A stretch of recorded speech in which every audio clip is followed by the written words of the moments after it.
Hey everybody, we'll be starting here in just a couple of minutes. I hope you guys are all ready to do some monster design. We're going to go over the new Knave 2nd Edition Game Jam. Along with some fun stuff I picked up is just a journal and hobby nerd in general. I think all GMs to a point are hobby nerds. So we'll get into that here during the show. We start here about 2.5 minutes. Get yourself something to drink. Probably about a 2-hour long show today. I got some grilling I need to do while the weather's still good. Other than that, if time permits, maybe we'll do some Solodark. I know for sure we're going to be going over Solodark. I want to talk about some of the things that I have added to my solo campaigns today. Maybe record a few segments. See it all in about 2.5 minutes.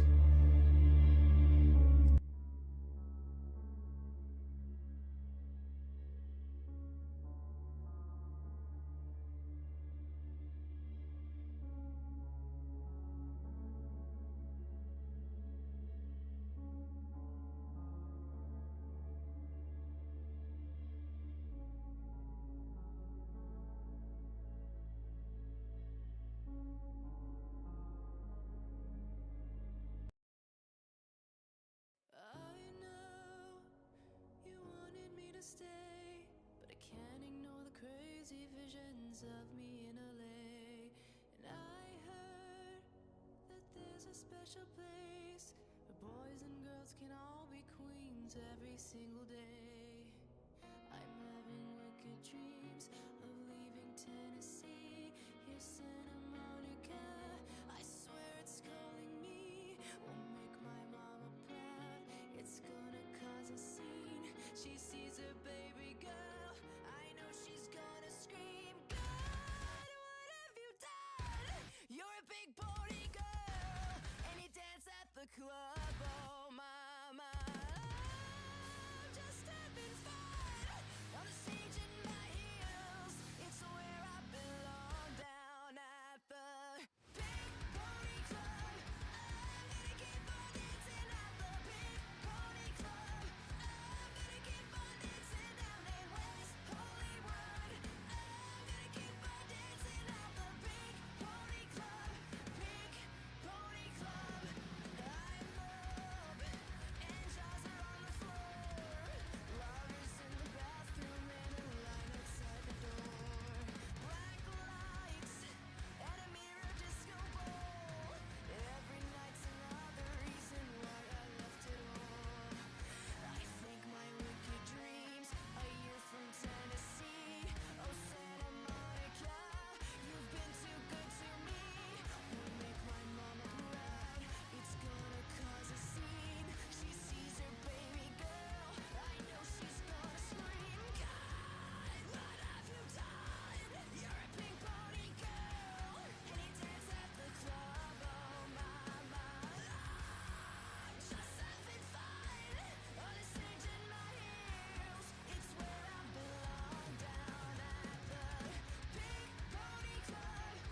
I'm gonna keep on dancing at the big party club. I'm gonna keep on dancing down in West Hollywood. I'm gonna keep on dancing at the big party club.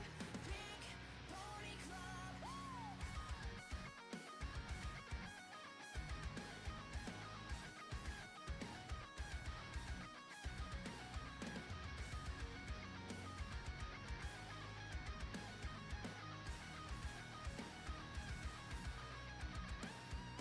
Don't think I've left you all behind. Still love you in Tennessee, you're always on my mind. And mama, every Saturday I can hear your southern drawl 1,000 miles away saying, God, what have you done? You're a big party girl, and you dance at the club. Oh, mama, I'm just having fun on the stage in my heels. It's where I belong, down at the big party club. I'm gonna keep on dancing at the big party club. I'm gonna keep on dancing down in West Hollywood. I'm gonna keep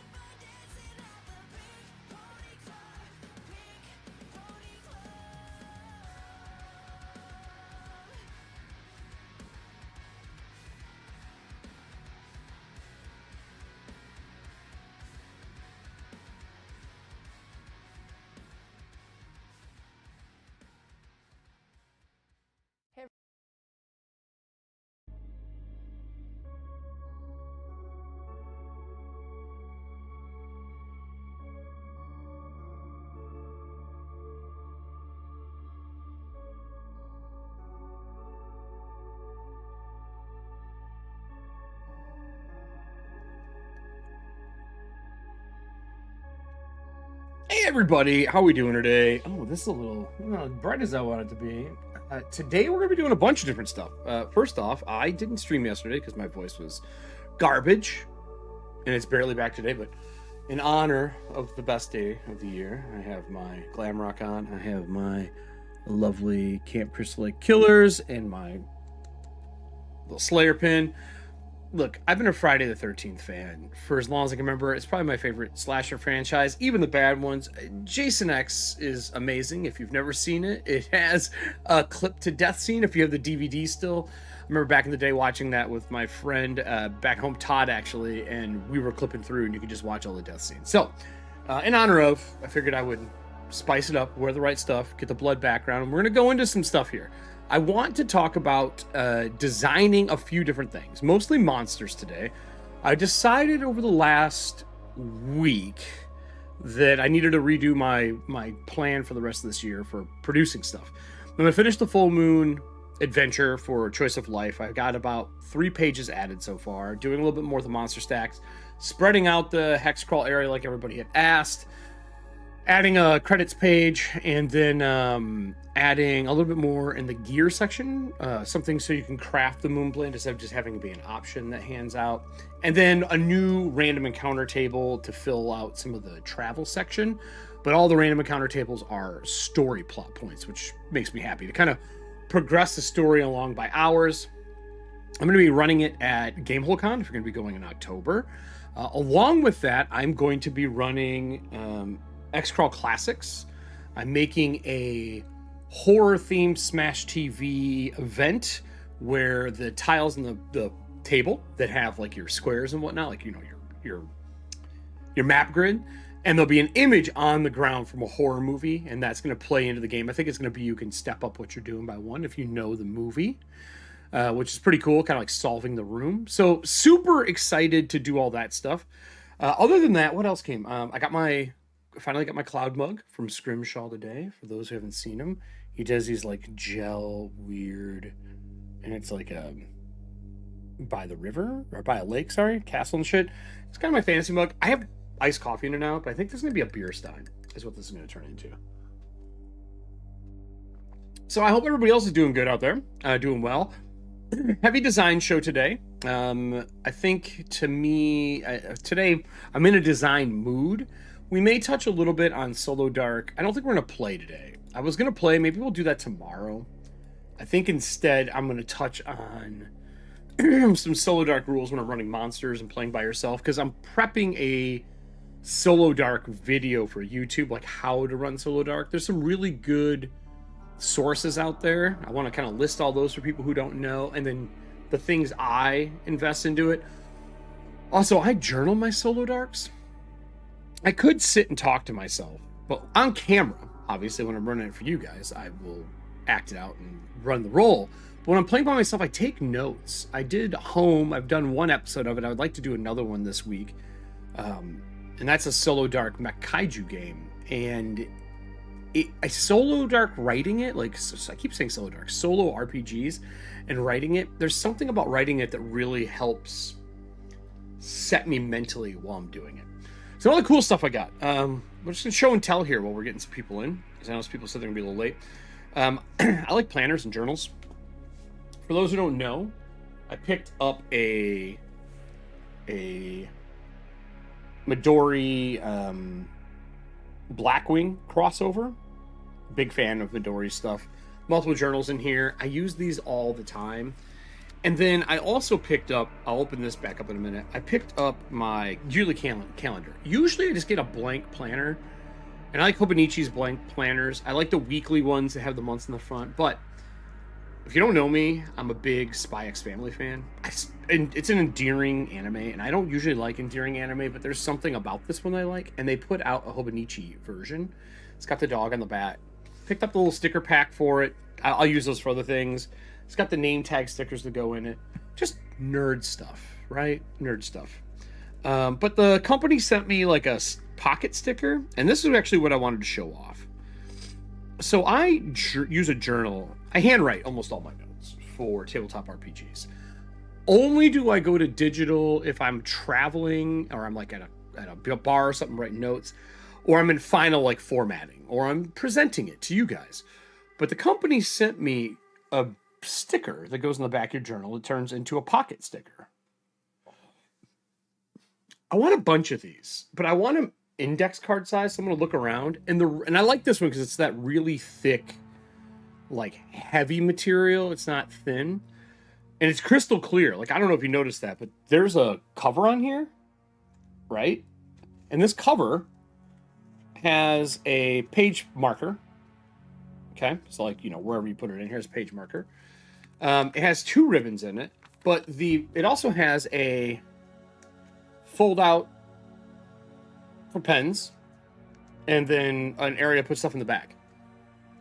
What's hilarious to me is, this was mentioned to someone I was talking to. They're like, oh, it's like the old checkbooks. It is kind of like the old checkbooks, but this is like crystal clear plastic, and so is this. And these usually aren't crystal clear. They're that frosted color. What I want is I wanted to put note cards in for RPGs, so I can put them in my journals, for example, for gaming. Like this is the one I'm using for the Solodark campaign and for my live shows. And I would love to be able to open this up and put a marker here in the back, because the things that I use a lot of now, I had a beer explode on me during my ETHUANTIA show on Monday or Tuesday. For all those who are here, I like putting cut sheets of clocks, and I cut them into bookmarks, which turn out like. Also, if you're a GM and you're not using clocks, look into it. So I like doing these, where they are cut, and I can mark all the stuff on the clocks. And I use this for timing and pacing during the show. I also, for character sheets, I cut out the stat block windows and your skill windows. So that's the skill. This is the stat blocks for Dragonbane. Anything that's skill heavy, I always cut this stuff out. And I love to be able to just put those in the back of the book. And that clear piece would work really well with it. So anyway, I'm going to keep an eye out for that. I really like the idea of writing that. So, or using those. So I'm going to be working on this. That starts in like November, that thing is. So I'm just kind of prepping it for them. But today, I wanted to go over all the stuff that I'm going to be doing for this monster manual. I have some ideas. I'm not even going to call it a monster manual. It's very D&D. I don't think Shadowdark should be called that. I want to keep the branding. When Cree was on and we were talking about how we develop stat blocks and how we write them, there is a bunch of stuff that I really enjoy to write stat blocks, and there's a bunch of things that I used to use back in the day when I was in person. Todd from the show, who plays Burke on the current show, used to get me these, I don't know if they're school pads, kind of like school grading pads. Let's see if I can find one online here. But I used them because it was easy to write my blocks out to put my monsters in. Let me see if I can find a pad. They're long, usually green, like light green with green lines. Oh, what are they called? Not school grading. School. Can't remember what they're called. You know what? Hold on. I have one. I have one of my extra stuff over here. Hold on a second. I'll just get one out. It'll make more sense.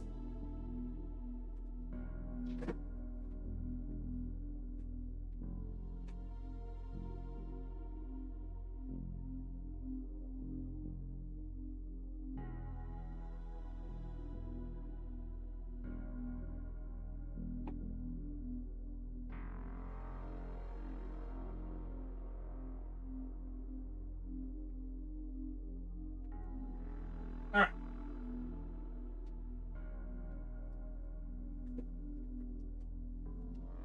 I'm gonna dip into my closet for this one.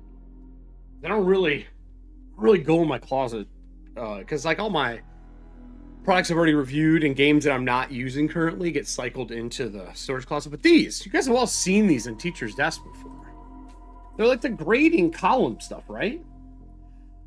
But when you're writing Pathfinder 1 stuff out, it was super easy to write the stat blocks across the top, like hit points on the side, things across the top. And this is what I was using for ages. Running 3.0, 3.5, and then Pathfinder 2 even. I don't know what made me get these. I don't know what was the thing. And then they started getting kind of hard to find these big wide ones. And that's what all my notes went on. I would 3-hole punch them if they didn't have them. I'd put them in a binder and I would write on them. And they worked well. And then when I started running other games, running things like indie games, Cypher systems probably were really changed, I noticed I didn't need the space anymore. And then later on, Todd had found one of these old record book ones. Same style, but they're smaller. And they're for recording your grades, you know, if you're a teacher, student names and all that. But I don't care about the student names. I don't care about the assignments and tests, but this is really good for tracking information. Let's see if I did it on any of these. Yeah, here. Here's a sample of a spread. So you can kind of see how I'd break everything down. And this worked really well. And I forgot that I had this, and I found it because I'm rearranging my office right now. And I found this, and I was like, oh, I should go back to using these. So that got me thinking. Thinking about monsters, thinking about what Kree and I were talking about. Specifically, how monster stat blocks look in Shadowdark. And how we think we could do some other things with them. Kree already put up some sample art pieces in, if you're in the Shadowdark community, they are talking, hey Star Drew, what's up? Hey Katie. They are talking about doing Knave 2nd Edition Game Jam. I'm still not sure I'm going to have time to do it. I am interested in doing it, but I just don't know if I'll be able to. But they started talking about like what they found, what they did. Like somebody even got some 3D printed from one of the, or not 3D printed, zines printed from it. Here, let me show this off. He even got it signed. He got 1 of 16. I would love to pick one of these up. So here, let's go over to the table and let's take a look at some shit here, okay?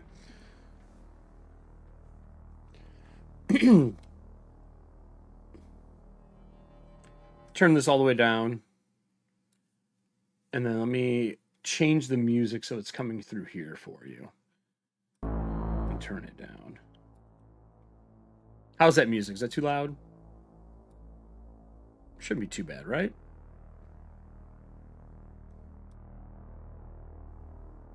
Should be all right. It shouldn't be too bad. So we were talking about how you design monsters. And he showed some stuff off, and I was scrolling through today, and the gentleman posted that he picked up a signed copy of, what is it, Amber Doom. So check this out. He got printed copies of Amber Doom, which is so cool that somebody did printed copies. I would love to pick one of these up. I'm going to kind of contact the guy and see if I can get one. This is the one that looked like, it had that whimsy of like Dr. Seuss. And this is the inside. Clean, printed. It looks like the cover is just a sleeve on it, which I like. The guy even signed it for him, which is super cool. Really nice to see one of these printed. I'd like to pick one of these up if I get a chance. And then let me see if I can find... Oh boy, I gotta scroll some ways up here. Kree started showing off his monster stat blocks. He currently is doing the game jam, it looks like, for Knave. Let me see. Here we go. Let me pull this back up. Ooh, a little hard. Can I zoom in on this? Can't zoom in. How much can you see? It's hard to see. I'll blow it up. So he's got Stingbat Jungle, and then he's got a write-up for it, right? And we both really agree on the AC, HP, MC going across like that, and then the attack stat blocks, and then the attack, and then the abilities. You'll notice in Shadowdark, they aren't lined up this way. They're broken up weird. And as a GM using them, I really wanted more of a readable stat block, like a really good readable stat block. I'm over here looking to see if I can find his other sample that he did, because it's all, we're thinking the same long lines, and we talk for hours about it. We agree that we should make a general stat block that Shadowdark uses to help people read monsters quickly and build adventures quickly. Yeah. Yes, Lopez, yeah. Very much has that John Carpenter vibes. This one is White Bat. Atmospheric, ominous synth playlist. Stakeout is what it's called. Let me see. I don't know if I'm going to find this from him. Maybe it's in Building an Adventure. Let me see if I can find this. But he and I were talking about how we believe AC levels alignment should be in the four corners, almost like a card, to make it easier to locate information. I don't know if he posted it. Here's another sample of one that he was doing. Oops, wrong one. To give you an idea. Let me zoom this back out. Like this, where it has page numbers. And this is one he's looking at. And the icons at the bottom are to help you identify the style of monster. Everyone's like, oh no, not 4th edition. Well, here's the thing. It's not a 4th... First off, 4th edition D&D has one of the best monster manuals ever. And if you haven't looked at it, hopefully you've separated the pain and suffering of 4th edition away from your body enough that you can go back through it and look at how amazing the monster area actually is. The monster book is the best thing out of 4th edition. Not the wowification, but just specifically that. And if you go into the monster section in Shadowdark, right? Let me get to the section. We talked about this on another show, but I want to at least touch on it here. It is also in here. So when you get past all the like moves, all that kind of stuff, everything that's here, and you get into the next section, they talk about mooks, soldiers, strikers, tanks, controllers, and legendary. And they tell you the breakdown here so that when you're building a monster, the build out looks correct. It feels like you have accomplished the type of monster you're looking for. Looking at this is to help identify that stuff. Right? Yeah, it can be, but this is a boss, a tank monster. This is a tank monster, right? It takes a group to defeat it. And this is already identifying this is a high hit point monster. And we were talking about how to break down those stat blocks. So after that, this is what we were talking about. Something very similar to this. And he was saying when he started doing layout, and I haven't done layout for it, and today I'm going to attempt to do some layout in Canva just to see what it does. But notice that I was talking with him, we're like, we should do AC hit points and just put the number over top of it. And then do the level in the corner and the alignment in the corner. And just do one art piece that explains what everything is. And he's got the fly below, and you can kind of see, like, it's a stingback, it's jungle, and it has fly. This is a solid stat block, and this is kind of what we were talking about, like how the design should work. Guys, my beard is all over me today. I brushed this before the show. And whenever it does this, it usually means it's trimming time. But no, like, this is really clean. Like, look at how clean that block looks. And if you had a bunch of these together, you could easily go through, find the things you're looking for, and build an adventure. Right? And that's the hard part right now. Like, when you design a new system... Yeah, Nick, and this is what we were talking about, bud. Like, we were talking about how the corners, and that's how I write mine out. I've always had, like, the AC and HP up here because they just were dominant. And I think the level's important in a game where you're trying to build out how do I specifically bring monsters to the table without killing people? You know what I mean? When you were designing this, Nick, did you find that you fit more on the screen this way? Like on the page? Because you said you save a line, technically, right? Roughly? How many do you think this fits?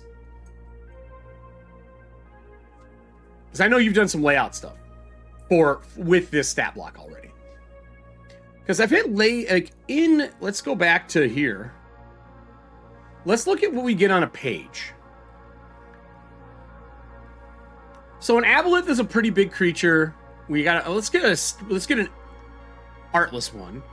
We talked about personally, and I don't know about you, Nick, but I think this should have been a single column across this to break it up for angels. That's what I would have liked to seen. It just looks, it's all about saving, but it looks a little off. Why does it look off? I really wish this was a single column across. I think this would have made a big difference for reading, personally.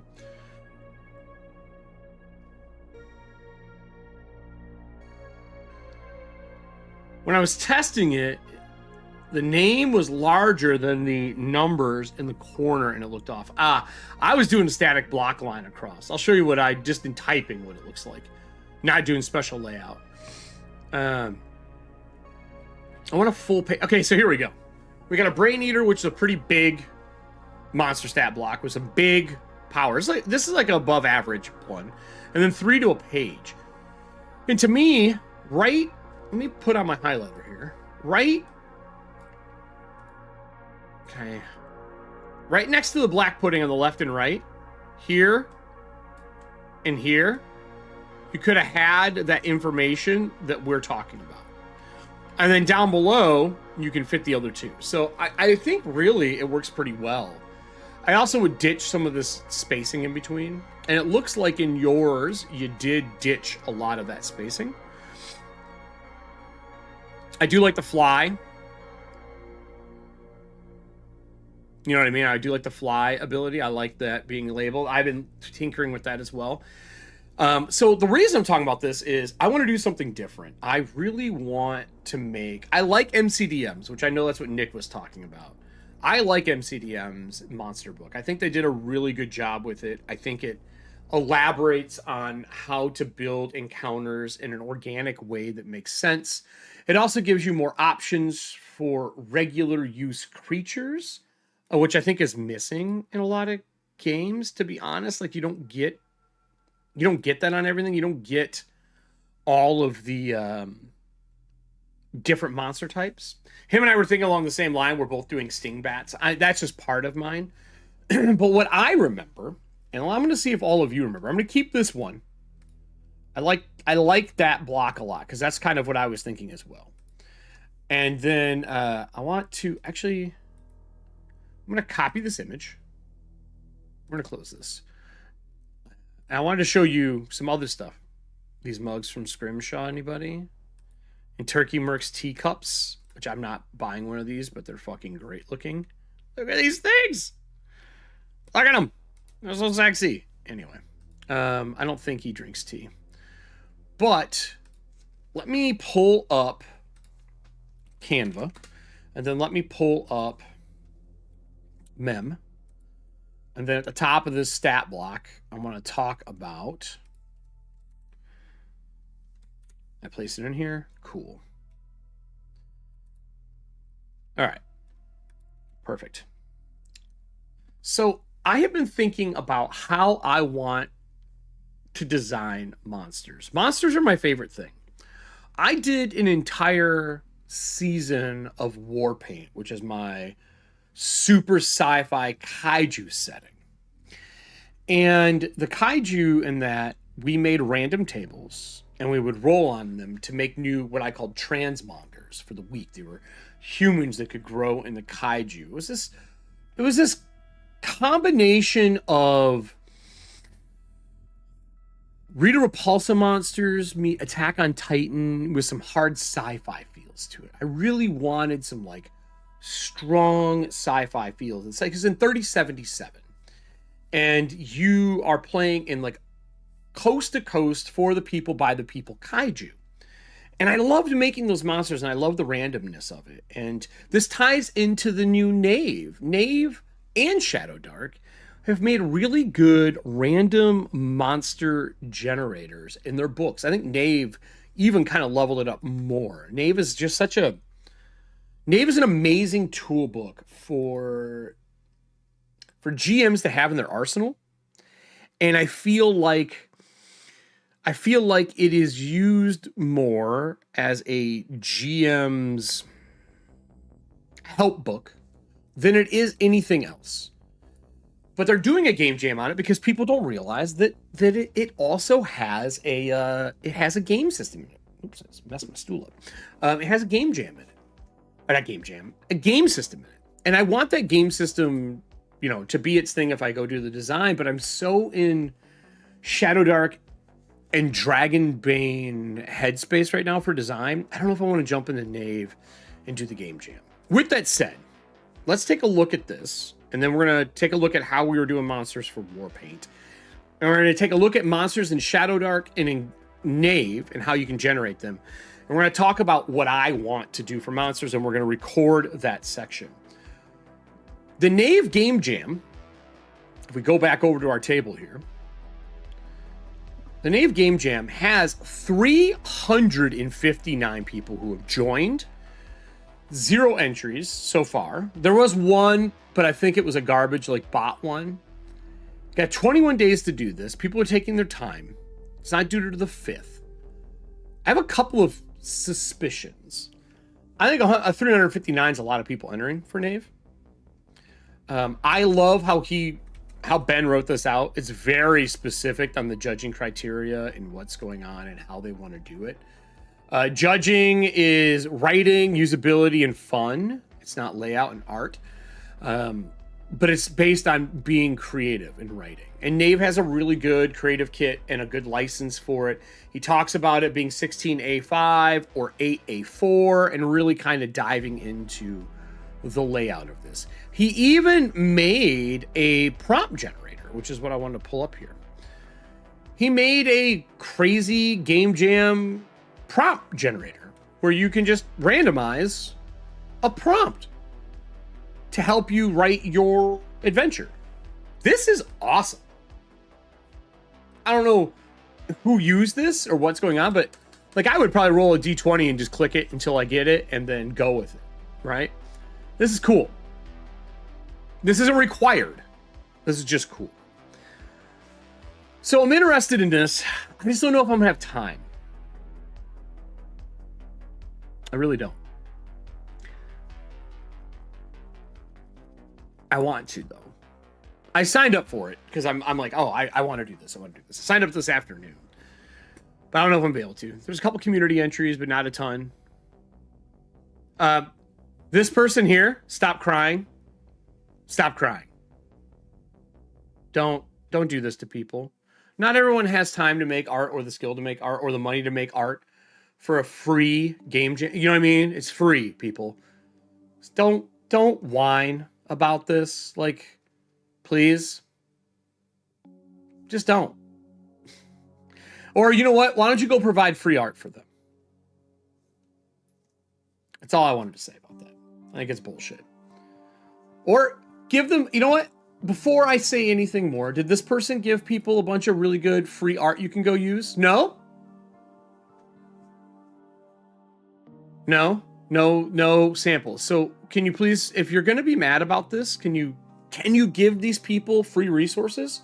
Can you show them where to find free art instead of just telling people you don't need to use AI art? Can you do some constructive part and show people where to find art that you can use that's public domain? Because I don't see any links. I'm just scrolling. And I'm not blaming everybody in here. I'm not blaming people, but like, give free versions.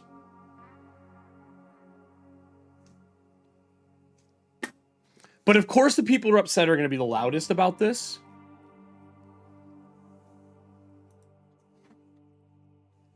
Makes me mad. I'm sorry. And I'm trying not to get real bent out of shape about it. Like, if someone gets stabbed with a knife, do you blame the knife? Or do you blame the people who are allowing people's art to get combed? Like, that's where, like, the blame needs to be pointed. You can't blame the knife for the death. You got to blame the person holding the knife. AR can be really good for stuff, and it can be bad. Just like any implement ever fucking made, ever. Mugs are made to drink water, but people drink themselves into stupor with beer. Like, just find a way. Find a way to make it different, guys. Come on. Stop whining. Be productive with it. So, anyway, I want to look through a couple of the PDFs for monsters. So we have theirs pulled up, but I want to pull up their generator more than anything else here. And I want to pull up Knave's generator as well. So if you look at making creatures and monster generators, so we scroll up here, you have your attributes. We're going to be doing some Shadowdark work today because I want to make a monster. I want to make a monster book that is similar to the old 2nd edition, with modern design elements. And if you don't know what that is, let me pull up the old 2nd edition monster manual ring binder. I have this in the basement somewhere. I do. I just don't feel like going to grab it right now. I really don't. But for those who don't remember, this is the old compendium.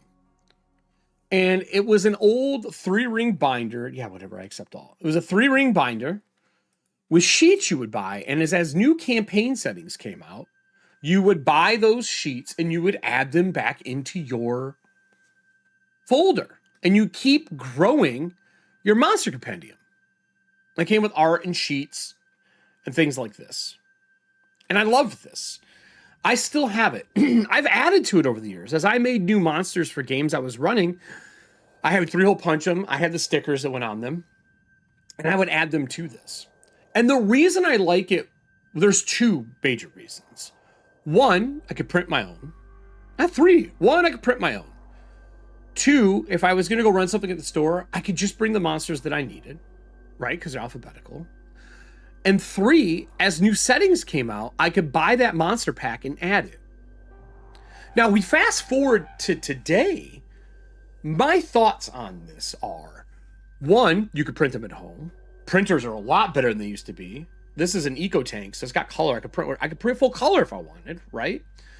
2, our layout software and the way we do layout has gotten better. Being able to add color to designate like monsters of undead type, aberration type by just doing color thumbs. Or if I want to get spicy, we just looked at an adventure last week with Cree where they did all orange. You could do your monster sections by color if you want to do monochromatic for each one, which could be kind of cool. Or you tab them. And then as new settings and things come out for Shadowdark, we can add new monster packs that you can print at home. Or if it does well, make our own print versions from EFP and you can buy them. And they make cool versions now because teaching's gone a long way and people doing 3-year binders have come a long way where the side is not, it's kind of laminated, but it's a acrylic or latex press and they put the holes in them so they don't tear apart on you. I love these. I don't know about the audience, how many of you guys had these, but it's one of my favorite things that existed. Obviously, this one's been kicked to shit from this guy, and he's punched new holes in it over the years and shit like that. But I would love to make an A5 version of these. Or an A4. Probably A4. They would fit this together. These things are great. And I have all the volumes in the basement. Look at this. Tabbed out. I don't know, there's just something great about it. And while I enjoy a good monster manual in a book, the ones I go back to, like, look, everybody, the ones I go back to every single time. If you have them, you know. The Cobalt Press pocketbooks, they're what I go back to every single time. Every time. So I've been thinking about making these. And that also means that other people, like if the design does well and people love what it is and, you know, we get some cool A4 ring binders made for monsters, maybe I'll do a monster jam because everyone, like when we were doing all the reviews, people were like, oh, you should do a game jam. But I don't have a desire to make a game jam for adventures, but doing a game jam for monster creation, for Shadowdark, or honestly, for Dragonbane would be wildly fun. And I think then having a little ecology, saying you get 2 pages, you know, front and back or something like that, or 2 pages, you do what you want with it. Because MCDM has it to where they have different versions of the monsters. So that brings me to today. I want to look at stat block formatting. I want to look at how I want to design this. And I want to look at options. I like the 3-ring binder. I also, when I go to run at Sandbox, at what is it? Chef's Table, Dragon Sandbox. I have my own piece that I use that is formatted to print foldovers, and you can see this with Beetle and Grimm, actually. Let me go to Beetle and Grimm. Beetle and Grimm made a really high-end version of 5e stat cards. Yes. Yeah, Nick. Similar to that, bud. Where it's card and possibly use a figure on the other side. Yeah, and you can do the tents that go over a GM screen. There's a few problems with doing tents over screens. One, that person has to use a screen. Two, you got to not be using initiative counters to go across the screens, right? Like if your counter goes across the screen, like initiative trackers, you can't use it. And three, you don't have a lot of space. And while I love cards that sit over top of this and drape over them as like a tent, like this, it blocks the inside of your screen. If you're using a screen, the last thing I want to do is block the inside. I know you can slide it left and right. I don't know. It feels fiddly, and I don't like a lot of fiddly bits when I am rolling and running TTRPGs. I don't mind fiddly bits for, say, board games, right? But gamifying it, it's a little too much when it's fiddly bits for me.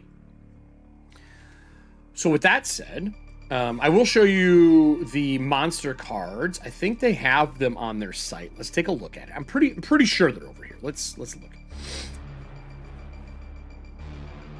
I love Beetle and Grimm, though. These guys are awesome. They were super fun to work with. They're super nice guys. They make some crazy good stuff. What would it be under? It's got to be under here?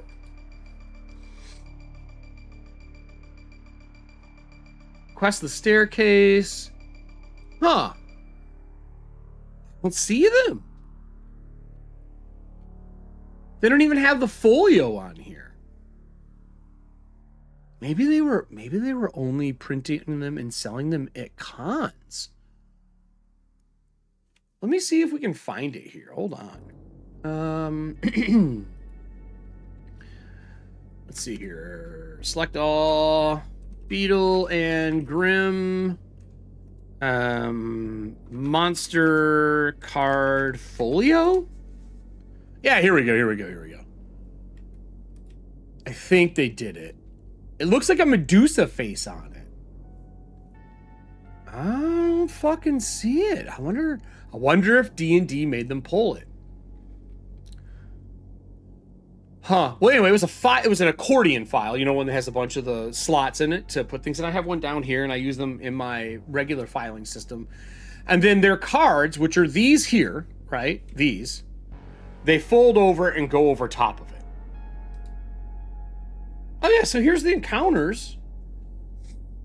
The encounter card pack. What is this under? So here's all the encounter cards, right? This is the whole challenge rating 7 pack. And you can see they like A-frame tent, and you put them over your screen when you put the monster out. But like, I guess if you're using it and you're putting over, they serve purpose. What do you guys think? The GMs in the audience, do you like these? Do you use them? I love how they look. I mean, a full challenge rating 7 pack? That's wild. But they made a folio to put them in, and I don't see the folio anywhere. I was hoping the folio was maybe in the art here, but it's not. I think they're cool. I think the concept's cool. But I think I would rather do the hole punch for nostalgia, and I like being able to just pull it out and set it down. There is a way to do hole punched fold over. I just feel like the inside is such a waste of space. Like if nothing's in there other than the artist's name, the inside of the table tent just, it goes to waste. I don't use a screen really either. If I do have a screen, I'll be honest. When I run during my shows, I take the screen, I open it up, and I lay that motherfucker flat on the table like this. And it's a writing board. I literally lay it flat. That's what I use it for. Every GM screen I've ever had, I think I've been doing this. And then when I go to like running conventions, I have it way off to the side on something. It's not even covering stuff. I just have it there. I don't even use it. I use it as a reference guide, and that's it. I like being able to reach across and move minis and draw, and I find that that breaks the flow for me when it's in between. But having just a hole punch one with a folder, I think that would work better. Plus, if you are traveling with an A5, A4, whatever version it is, ringed binder that's punched, and you're putting them in there, you can just put your notes in there as well for the game session. And I believe in a 2-page spread for my games. I do 2-page spreads in my handwritten games all the time. So cool concept, but I think my heart for a monster thing is in this. It'd be cool to see other people in the community make these as well. Imagine for a minute that we do a game jam and we are talking about, like, is there a new one in here? Like a pristine one. Is this pristine? Like, I want a brand new, undamaged version. I don't know if there is one out there. Mine are in pretty good shape. Like, you can see they've done tons of them over the years. Look at this. Oh, somebody's continued this. Look. Someone did it. Oh, God, look at that. Gorgeous. Gorgeous. Someone's already doing it. Oh, no, this is a reading. I was really hoping it was more. But you can see they did it for, like, Dark Sun, and it was so Ravenloft. It was fun picking these up.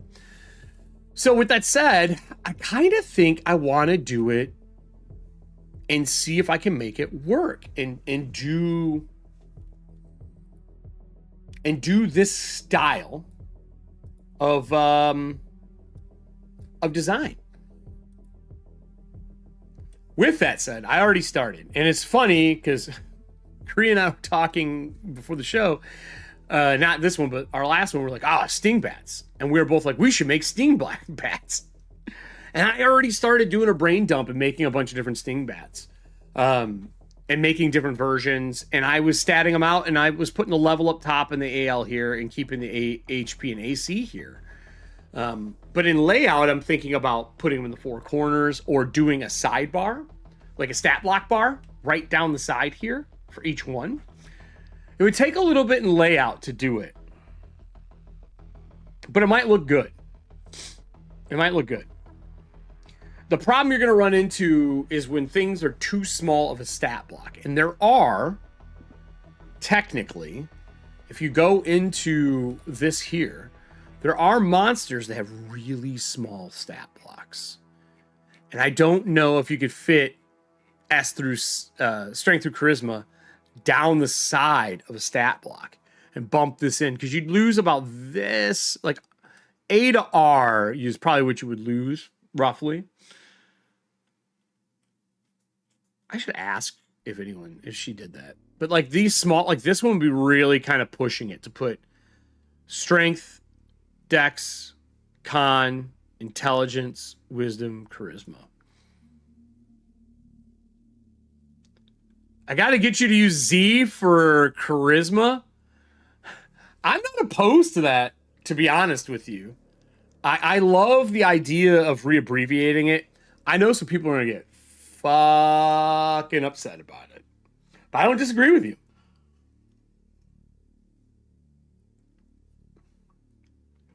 I don't disagree with you. I really wish they would have used a different word instead of charisma, or constitution needed to be hardiness or something. Like there needed to be a different word. Obviously, we're too far into it. Is there anything in our... I mean, that's a good question. Is there anything in Shadowdark that says we're not allowed to change the core stats? I know there's some stuff in there about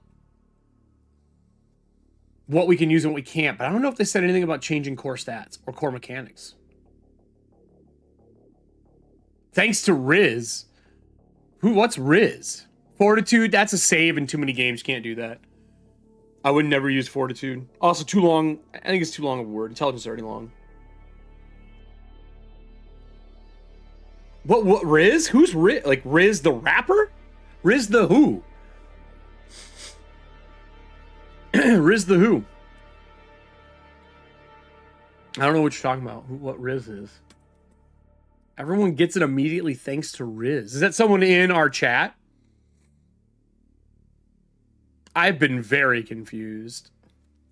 So we're talking about charisma being a Z. Because when you look at a stat block, the reason we're saying this, when you look at a stat block, first off, this stat block, we don't like that it divides up like this. Oh, charisma. Yeah. But who says that? Like swagger? Gotcha. Swagger is. Gotcha. So to here is your stat line. In order for charisma, is Gen Z slang. Yeah. There's also Riz a rapper. So you have to put CH. That's one more letter because you can't use C because that's Constitution. I think, I think, yeah. Charisma. I like the Z, man. I'm not hating on that. I don't hate it. Like, if we go back over to the stat block, just the one I have here, right? Let me blow this up a touch. Even just the one I have here, if we just change this to a Z, look at that. Clean.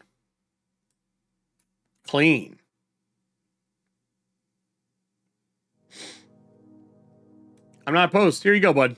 I'm with you. I'm with you on this design. I was going to put an A there or put something else there, but Z is perfect.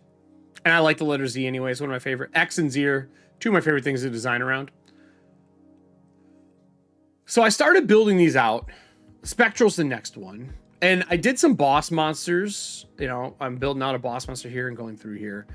I'm working on the Spectral Bat. I'll do the Infernal next. I have a couple more. But what I miss from second edition D&D, or sorry, third, 3.5? 3.0, I think it was. I miss templates for monsters. And I love being able to throw dire over anything. I miss being dire over anything. I miss half golem templates. I miss swarm templates. Things that allow you to take almost any monster and turn them into something else you need. So I'm definitely going to do some monster templates. I think that I miss those. I don't know if you all remember them. But like, monster templates I remember are half golems, dire creatures, swarms, gigas, razzle dazzle. I thought they were going off of razzle dazzle. Not far, man. That's just like the 70s version of it. That's fucking funny. Gigas. I also elemental types. I like spectral types, or in spectral, depending on the game. Immaterial is what they call it in Dragonbane. And then also in MCDM, they have like controller you can add to stuff, things like that. But they didn't do templates. They just made monsters that way. But I think some templates are really nice to have. Angelic, devils, just so you can put over top of a monster whenever you want. I always thought it'd be cool if it was clear transparency laid over it, but it doesn't work. I tried it. So those are things I was thinking about as well. Designing this stuff and kind of what I want it to be like. I don't like this music. Let me go back. Who's this from? White Bat? Let's go with this one. But that's kind of the thoughts I've been having. Looking at this stuff. That's the thoughts I've been having. Question is, do we do A4 or we do A5? And what brings me to this question is looking at books like this. I'm a big fan of Morkborg. I love their crazy Gothic designs. I'm a big fan of the Gothic designs. And I love their kind of like heavy metal inspired stuff. This gentleman, Philip Reed, has done some really crazy series of these. Like, there's a fucking series of these pieces. And the way they did it is it's a 2d6 meet a stranger. Oh, I forgot he has this in 2-page spread. Let me see if I can.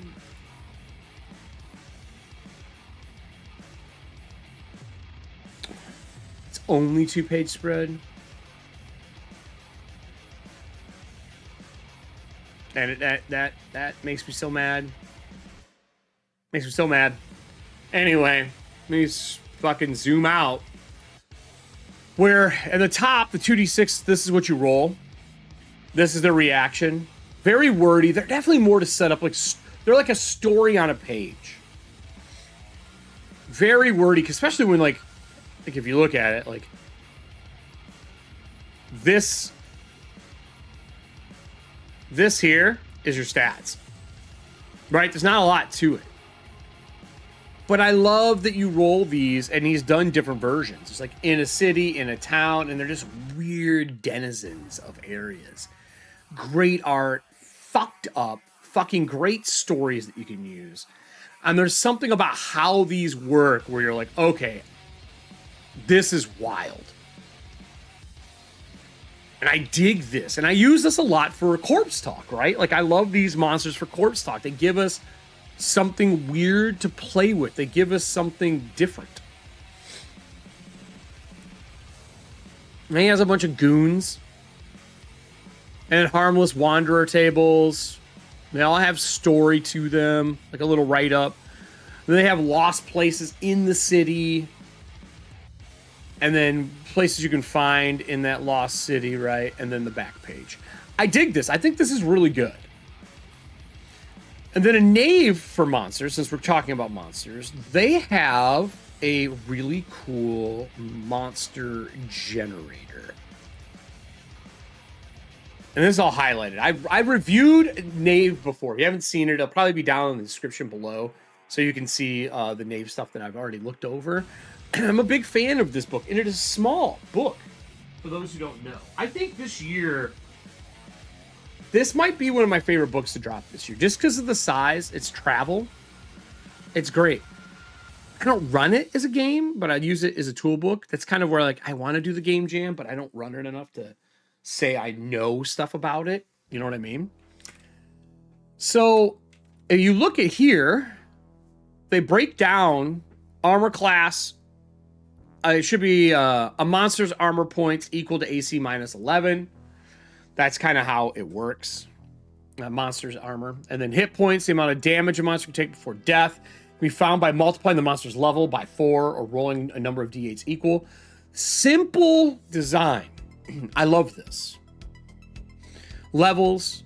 The default ability score monster adds to all checks. It makes checks. If it seems like it would be bad at the check, use half the level or 0 instead. Another old school RPGs, a monster's level is called its hit dice. Attacks. The number of attacks a monster gets. Monsters armed with weapons usually deal a d6, but can vary depending on what they're wielding. Obviously, if you're using a tree, it's probably more. So on. Monster, 30 or 40. Morale, these are the different ranges of 2 to 12, 7 being average. Number of them appearing. And then there's a random monster table to roll on, right? Really cool. Then the bestiary has everything in it. They're really simple stat blocks. No stat line in this game. And I like this design mentality. And I think when you're making monsters, if you scroll up to Shadowdark's version, which is what I'm designing around is Shadowdark. And I'm going to do one for Dragonbane as well, because I love Dragonbane's monsters, which we'll look at that as well. I want to ask Nick what their thought is on, and any other GM who's in the audience, about adding some of the monster rolling tables to Shadowdark. But this has a breakdown for stats, soldiers, but I don't remember there being a limit. It just kind of has 0 to 3, 4 to 6. That's your damage. Your monster talent, your attack bonus is relevant to the stat modifier. It can increase the monster's bonus depending on his combat roll. I almost wish the combat roll had something to do with their level, a derivative of their level, or difficulty. How many monsters? Use the 1-1 monsters table. This kind of gives you a breakdown for what the monster's level should be based on your level, and so on. Right? And you can kind of look through and it gives you a scope. Like if you look at this as a level 8 creature and it has 39 hit points. So that's a lot of hit points in this game. So you got to keep that in mind. And then if we pull open, let's go to home here. Let's open up the Dragonbane rulebook. Oh, it's not there. Oh, because I moved everything. I just reorganized some of my my books. Let me pull it up here. My dog's knocking shit over because it's a monster. So Free League, Dragonbane, core book. I'm just gonna pull up the bestiary that they made because we don't have to scroll through all the book. So this is the Dragonbane bestiary they put out, right? This is their kind of monster manual. Oh, I have it in spread view because I was looking at other stuff. So they break down their monsters by categories. And they give you a little write-up in them. I do like ecology books a lot. I remember the old 2nd edition, Ecology of the Drow, Ecology of the Aboleth, Ecology of the Beholder. I have them in the basement. They were nice because if you were going to run a game based around Drow, that Ecology of the Drow was huge. What was that, Nick? Using the tables to create monsters or adding monster tables? I'll show you. So in Dragonbane, things in Dragonbane are different. Dragonbane, there are NPCs and there are monsters. NPCs have stats, you roll for them, you do all the stuff that you would normally do in Dragonbane. It is a skill-based game where you use evade to evade things. Unless it says reaction, you have to have an action left on your turn to be able to do it. You use your action to dodge or sometimes parry things. Monsters automatically hit in Dragonbane, and it's the player's job to decide if they need to dodge that or let their armor soak it. Now, that obviously doesn't work for Shadowdark.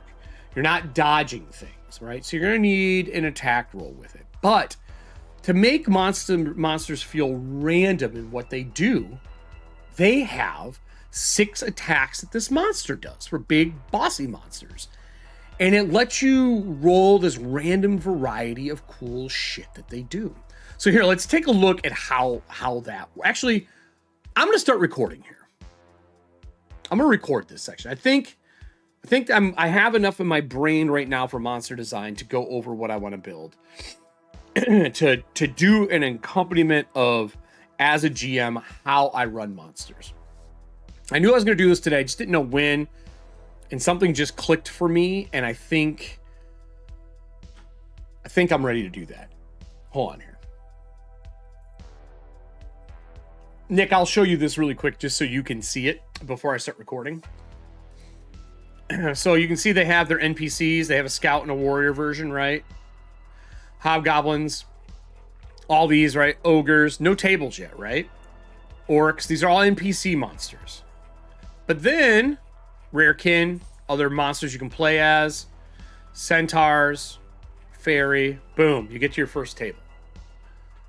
And now they have monster attack tables.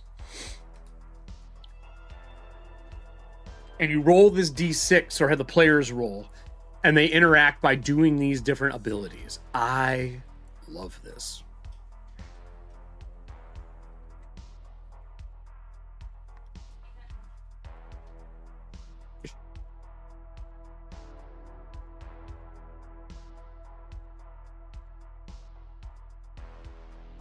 My dog's being a brat. So this kind of little DC stat block, these D6 rolls, are awesome. Because they randomize it and allows you to make like new D6 blocks for each monster. If you want to change them up for your region you're in. So for example, let's go to one of the big monsters here. Let's say you have a mermaid and you want a sky maid. They're a flying version of a mermaid. These exist in ETHUANTIA. We haven't encountered them yet, but they exist because there's no oceans left. All I got to do is remake my own D6 stat block.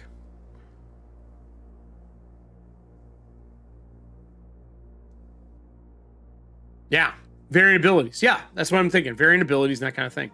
I think that this is going to be kind of a cool way to go about it. So, me set myself up to record here. Only takes like 2 seconds. I'm going to put on my ad. You guys can still hear me because I'm going to talk over this. I'm going to record a section on making monsters. I want to talk about making the undying Jason Voorhees.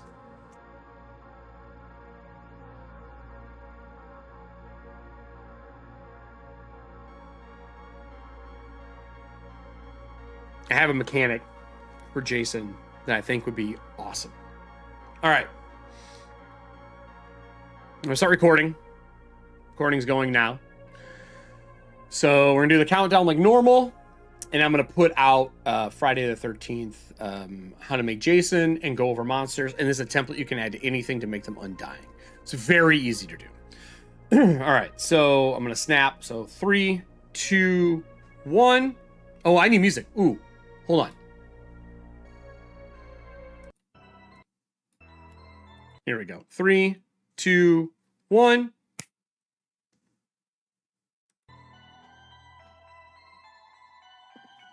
Hey, everybody. I know that I'm recording this on the Saturday the 14th. Friday the 13th, I wasn't feeling well, but I feel like I deserve giving you a new way to run Jason in your games.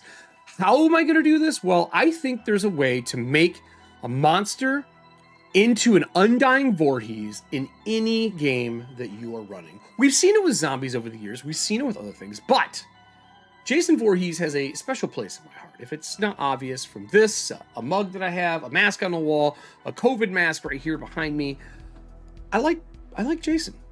I'm a big fan of the unkillable creature. But have you ever noticed as the movies where he dies goes on, he gets a little easier to kill, but he gets stronger. And I have a mechanic for this that I've been using in games for so long. I want to share it with you, looking over some monsters that are in 3 different systems and how I would build this out. I hope this helps you. You can add your 5e as well. I'm just not making it for 5e because I've been developing stuff for Shadowdark, which is a 5e adjacent system that I think shines way more than 2024. But enough of that. So, I love monster books. I own more monster books than I probably do systems. I buy them in every single edition of stuff that comes out, in every single system that I own. I have them for Knave, for Shadowdark. I have individual ones from Cobalt Press. Monsters are my jam. And I feel like they are the set pieces that GM take that time to build around for a lot of their adventures, encounters, and sessions. There's something evocative about a new monster or a monster players haven't seen, or taking a monster that already exists and turning them up to 11. Back in the day, I was running a D20 Modern campaign, and I ran a game based around the concept of Wraith. If you haven't seen Wraith, it is a movie about a car that can't die. It comes back together and hunts people down and kills them. And I decided in this D20 Modern game that I was going to do the same thing, and I wanted to pick a car that you saw everywhere, because I think it made it scarier than being a sports car that you don't see that often. So back when I was running in this game, avalanches were everywhere. If you remember that truck, it was boxy, it had room for a body, but not a lot. Yeah, you know the one I'm talking about. That's the one that I used to showcase what I wanted to make. I wanted to make a horrific creature that was made of machine that could turn into a ghost, hunt you down, drive through anything, and be dangerous. I made Jason Voorhees as a car. Didn't realize it until years later that that's what this would be. So much so now that those players still, when they see a black avalanche on the road, even their family members point it out. And this has been brought up on my show numerous times. And the way I did this is anytime that car blew up, the first time it would always reform. And it reformed on the spot to set the tone, showing people that they would get right back up. I think I did like a D4 rounds, and I recommend doing a short timer, something they can see. It's already destroyed, dead. They can't take any more damage. They're just down for the count. After them being down for the count, what I recommend is see how many players you have. If you have 6 players or 5 players, Make it so that on a D6, they immediately stand back up. And the number and the chance for them to stand back up is equal to the number of players. So if you have 5 players in your group and you roll a D6, on a 1 through 5, they stand back up and they keep hunting. They have a job to do. They are there to murder the people in your party. Have that be a car, a dragon, an orc, a gnome, whatever it is you want to do. And with each person that they either take down or that killer thinks is dead, lessen the amount of time that they can come back. So if there's 4 left on a D6, it's a 1 in 4. And you put an interval of time that they keep testing that to come up. The way I make my table is it has 1 through 6, and it has the player number across the top. And the reason is I make the length of time that it takes for them to come back shorter. Here's why. When Jason dies in the final one, and there's 1 killer left, and one of them, he's buried alive. Another one, he's in the bottom of a lake. And that means that it's a 1 in 6 chance he comes back. And you can check that once a day, once a week, whatever you think the small amount of time is to set the pacing for the game that you're running. When I start the game and they are like hunting people down in 5, I was doing it every round. And then when it went down to 4, I did it every hour. And then when it went down to 3, I was like, okay, I need to give them time to recoup. I'll do it every 2 hours. And then when it went down to 1, I swapped it all up and I said it was every year. There's a chance that vehicle comes back. In your game, you can use this as a pacing method. And as a GM, I think pacing is huge in storytelling. And it's the hardest thing to teach. But if you write down a monster that has pacing, the Voorhees style character, the ever-living revenant that comes back from the dead constantly, you get this chance to keep bringing them back as a reoccurring monster. They're never truly dead. And then let's say the players do something great, like break the mask. Cool. They don't come back as quickly. Maybe you check, instead of in my game, I was checking every year. Maybe you make it every month instead if you want. And then because they broke the mask, it's every year. The goal being, you want to make something that can stand back up and fight over and over again. So let's take a sample of this. In Knave, there's a very special rule if you are making monsters. Ben says, and I quote, use the following tables. Use these tables to generate ideas for monsters, or just use monsters from other old school RPGs. The bestiary on the next page provides some subsamples. If you have to come up with a monster stats quickly, just use the ones for owlbears, because owlbears are everywhere and they're horrible. And we even rolled them randomly in a show that I was doing, and it ended up being the monster. Today, I'm going to take that owlbear as a sample, but I want to use the one from Shadowdark because that's what I'm designing around. So let's go check out owlbears in Shadowdark, and I think we're going to get a pretty good idea on how dangerous this can be. So let's scroll down to O's. I think this will be a full page monster as we're adding a template to it. And I have an idea of what I'm going to make it. And the reason I'm doing this is because I really want to make a monster book for Shadowdark. I want more monsters to use. Outsiders, Odiug, Orc, where's my owlbear? Is there no owlbear? Oh, do we have no owlbear in Shadowdark? Well, don't you worry. We got one in Knave. So let's go down to owlbear in Knave. I can't believe there's not an owlbear in there. So we have an owlbear here. Here's an owlbear. This is a sample of an owlbear. Pretty easy to do. I'm going to go over into my stat blocks that I have over in Chrome, and you can see I've been working on sting bats. Maybe we should make an undying sting bat. I mean, it is iconic for Shadowdark. Everyone loves it. It's a monster that we all talk about constantly. It's in almost every adventure. They're like the goblins of Shadowdark. I think we need a Voorhees Stingbat. That's what I think.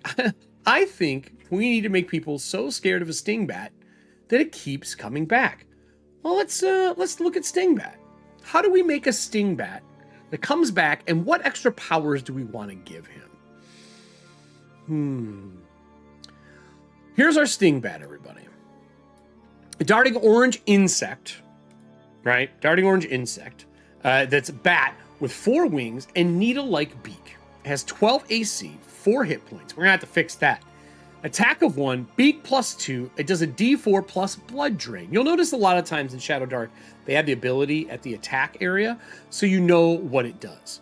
And that attack is really awesome. It is allows them to auto hit the next round, DC 12 strength, turn to remove and pull it off, and it drains blood. And there is an owlbear in here, by the way, I was just told. But I think I'm going to go with the Stingbat for this one. Sorry, Ben. It just seems like the right decision, because it's Shadowdark. So with the Stingbat in mind, I'm going to copy this. I'm going to bring it over to Mem, where I'm designing these other Stingbats. I'm going to put it in here, and I'm going to reformat it into the stat block that's above. Okay? So let's copy this. Let's put some lines here. I like splitting them up when I'm doing writing like this. Let's say the Undying for now. Stingbat. I think this is a level 4 monster that keeps coming after you. Let's grab this piece. And let's we'll rewrite the writing for this in a bit. Well, first off, I don't think it should be hard to hit. Voorhees isn't hard to hit. And that's the thing I was doing when I ran the Avalanche. It wasn't hard to hit. It just never stopped coming after you. So I think the AC of 12 is fine. Maybe I'll make it 13 to make it a little more dangerous. I don't want 10 hit points. That's not good enough. This is a tanky boss creature that is chasing you constantly. I'm going to up it to 30.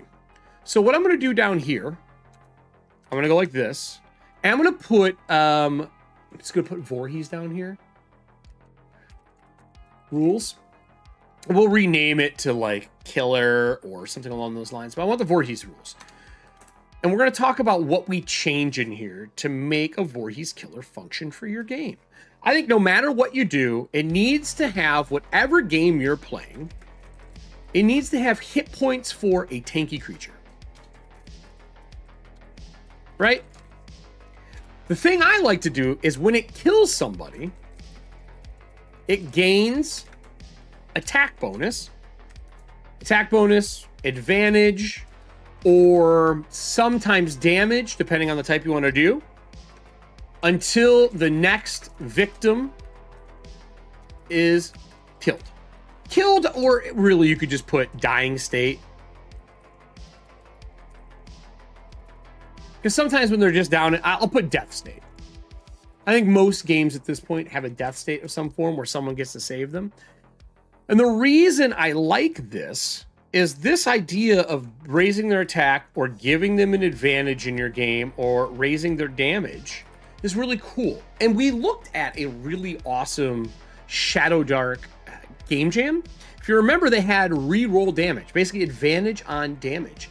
And I think this idea of having advantage on damage makes these killers feel like they're really messing your party up. So I think this is important. The other thing we need to do is talk about the Rise Back Up ability. And I think Rise Up should be a table. It's really hard to do a table in this, but we're going to attempt it. We're just going to do this. And I think it's a D6 table. And I can do table formatting and markdown, but I've noticed it doesn't turn out so great here. So we're just going to manual this, right? All those designers out there know what this is like. So this, and we'll say, we'll do we'll do 6 players, 5 players, 4 players, 3 players, 2 players, 1 player. And this could be like out of the scene, out of action, whatever it's going to be, down to the murder thing. Here's what it looks like. So you can see I've kind of formatted it and added it in here. And then these are going to be your D6 rolls. And what we want here, there's a couple of things. Basically, we want to have in this, I'm going to type below. Actually, I'll put it above. Time to rise from the dead. And you're not really dead. This is just how long it takes. We could do dice rolls here. We could do days. But what I've found to implement the horror element of a creature that stalks you is I like to do a couple of things. I either like to make it the end of the adventure and do that as the closing scene so they know it's not dead, or I like to make it immediately so you know that that killer is still around. And it's about pacing. And I put this 1d6, right? So the way this works is 6 people, 5 people, 4 people, 3 people, 2 people, 1.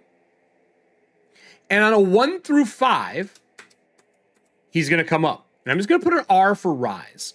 We're going to copy this. We're going to unbold it. And we're going to cut it. I'm just going to paste it here. And we can format it later.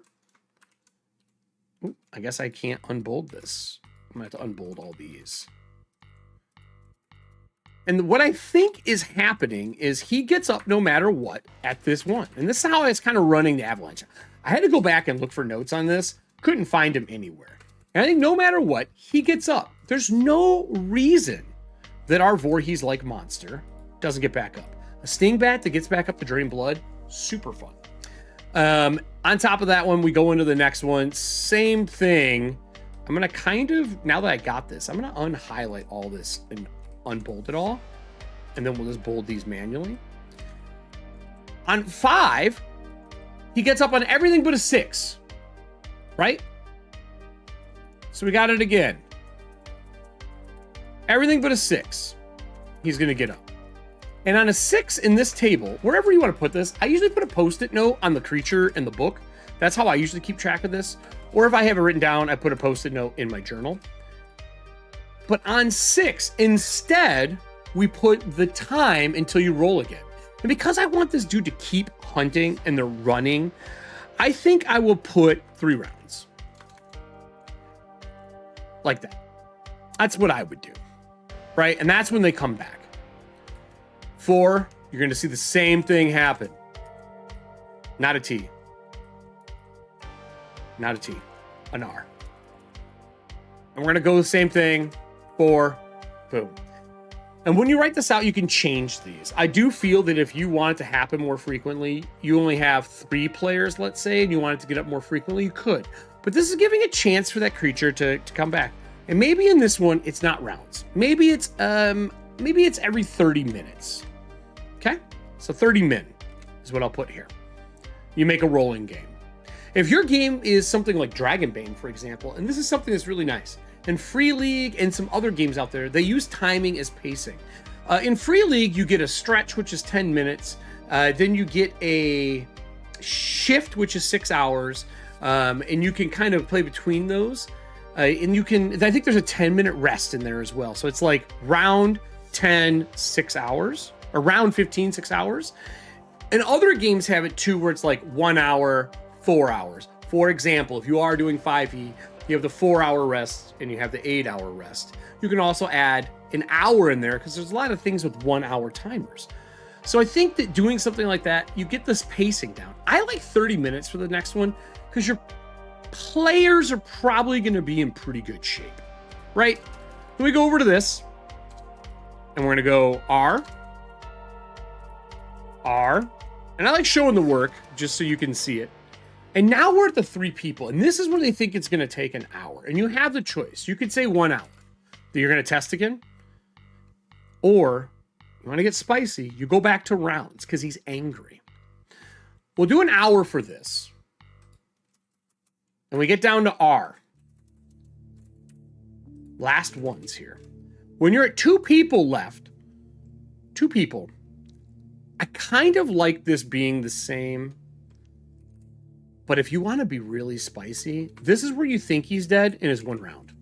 And he gets back up and grabs that player immediately before they can leave. If it's a sting bat, punctures them and heals themselves and continues chasing. Critters is a great movie to kind of give that sample as well. And on the last one, I only make it on a 1 that they come back. And on this one, I usually do something long like a week. And then you get a line here. And the reason I do this is I want them to think it's dead, but this could be a week, it could be a month, Could be whatever makes sense in your time. It could be a year. But now you have this nice piece that this is the time frames you can use. And if you feel like you need to ramp it up, you can always make it a round. But this last one, when there's 2 people, 2 victims left, having that chance to come back and it's a 1 in 3, and you check every round, there's a 50% chance he just stands back up and murders that person immediately. So that's the rise up. And you want to set your times based on the danger and also on how you want a scene to play out. Because when you're down to 2 people, they're probably going to be together no matter what system you're playing. This is like an advanced hazard system. For those who are familiar with Knave and other games, you have a hazard system for it. The last thing is you want an ability that makes him feel like Jason or something that never dies. You want ability. So looking up back at our lovely piece here, we know he's a striker, and I'm going to put a tank here. So I think he's tanky. I think the actual description is tank and striker. And we've already raised up the 3. We gave him 30 hit points. He's near. He's got fly. We obviously need this thing to be stronger.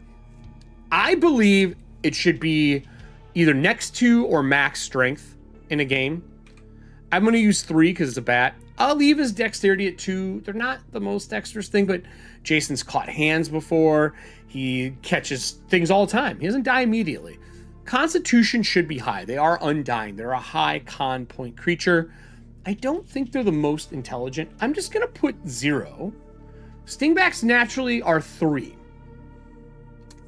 I think they don't think too much, but I think because of the spirit in them, I'm going to give him a 0. I think they can think. I think they have the idea of what is going on because of the investment in hunting and killing. I think we leave it at 0. You can do whatever you think makes sense for your game, but remember, Jason does know how to hunt and do stuff. And here's the problem with charisma. He's intimidating. So instead of changing his charisma number up in this, we're going to go down here and we're going to get rid of suffocation. We're going to put something special here for our monster. And we're going to go down here and put intimidating. Right? And we're going to say has advantage on all Z checks. Z is for charisma, or Riz, as Nick was saying earlier, or Cree, if you know him from chat. I do agree with this. I like it. On all Z checks, are rolls to scare someone. If successful, disadvantage for 1d 4 rounds on all rolls. I'm going to say target. If successful, target has disadvantage. Ooh, do I want to make it spicier than this?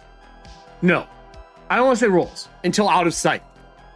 Until undying is out of sight. Basically making it to where you need a break line in sight, take a breather in that horror movie moment to get rid of your disadvantage. I'm not going to say how often you can do it. I think it's just his action. It's a fuck you roll, right? It's great. We don't have suffocation, but I think that all Jasons should have a grab. And I think that makes sense. Some form of grapple or grab to hold on to you, pull you in, and murder you. So we're going to go into here. I'm just going to space this down to leave that as knowledge.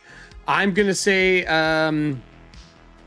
let's go attack and then crushing grab. And here's why. I think no matter what, if he hits you, he grabs you. If he uses his hand.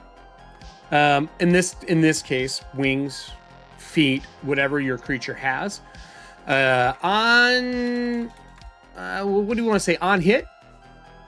I'm going to say next round, target rolls. I'm going to say a DC. Gosh, he's unkillable. Maybe it should be next to victims killed. 9 plus victims killed. 9 plus victims victims killed or in death state. So it'll be, I'm going to say strength DC. I've been abbreviating these like so to make them easier to write. And you just know that this is a strength DC. So instead of writing strength, you just do SDC. And you bold this. This is my note abbreviation. This is what I do for myself. I also like the number being bolded, I think, in this text format. Plus the victim. So let's make a little space here. Plus victims, number of victims killed. Plus number. I think I can just put number here. Number of victims. Targets. I'll put, I like the word victims. Feels horror movie-esque. Victims killed or in a death state. Or in a death state. So now that DC escalates based on people on the ground. It makes him more powerful. He gets stronger. And I think it just does damage. So next round, roll target rolls DC. Or take D. How do I want to say this? Or take damage. Or take, yeah, I think just take damage. Or take damage. And then I'm going to up this to a D6. I want these things to be scary. Plus crushing damage, right? So it hits you. It's 1 bite. This should go up to a 4. We're going to make this probably a 4th level creature. I think a 4 is too low. I want him to hit almost every time. If he's next to you, he should hit you. So he hits with the stinger, grabs you and crushes you. And then on that roll, you do an SDC 9 on the next round, or he just automatically take damage, right? I think that works pretty well. And we talk about them having the ability, I think for him, advantage on damage. Take damage. So let's reword this, or take advantage damage. And maybe we'll have to explain this in the stat block somewhere else, but that's a future me problem. Boom. We can word that again later as we reread the stat block later. Maybe I'll make this out and put this out in the comments below afterwards. If people are interested in having a Shadowdark Voorhees bat, maybe I'll put that out. So looking at this, I think level 4 is safe because of the amount of hit points. Maybe he's actually a level 5. AC is low, but we got a high strength on him. He's got a pretty good bite attack. His charisma is garbage. He can attack you, does a D6. He does crushing damage. Crushing damage. And then I think also we should have grows stronger. And I think every victim killed adds +1. Adds +1 to damage. Right? And this should be party. Maybe I should put party member. We'll see. But I like the idea of him growing stronger. So he gets a +1 damage. That's a lot in Shadowdark, by the way. You don't have a lot of hit points. Remember, in Shadowdark, there's no con bonus past first level to your hit points. So this thing's going to fuck your life up. So we added ability. We've played by our rules. Kill someone, it gains attack, advantage, or advantage and damage. I think it should be pick one. Pick one. Right? Pretty simple. Rise up. We'll say table below. You could always add more things to this table if you wanted. There could be a second table below if you wanted to have special abilities based on how many people he's killed, right?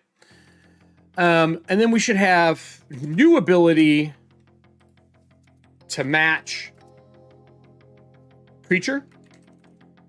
And that's something we haven't done. We put crushing grab. I think it should be, I almost want to put Capri Sun. You know what I mean? Because it's a Stingbat and Capri Sun. I think that'd be a really fun one. Maybe instead of this doing this should be, I mean, it is healing this. Shouldn't be crushing grab. Let's rename it something. Let's call it,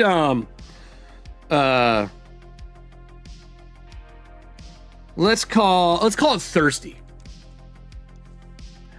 And then we will put thirsty here instead of crushing grab. And then let's change this to a con instead of strength. And now when it punches you, it drains a bunch of blood out of you at once, heals itself up, keeping this thing going. So this was pretty clean. I will say I normally alphabetize this, but when I have an ability like this one, I'm going to cut this. When I have an ability that goes with an attack, I break alphabetical. I don't give a shit. I like to have that ability here.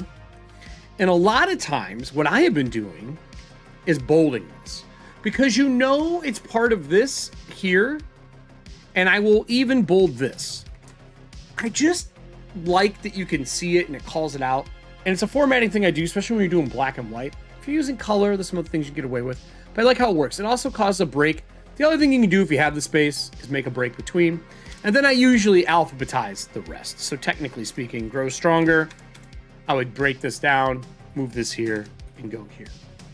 I do have another tip for you. If you're going to do a Voorhees thing and you want to have some fun with it, I've really been enjoying what you find in Dragonbane. And I think I'm going to be bringing some of that over. And so, for example, let me show you in Dragonbane what you can do to have some fun.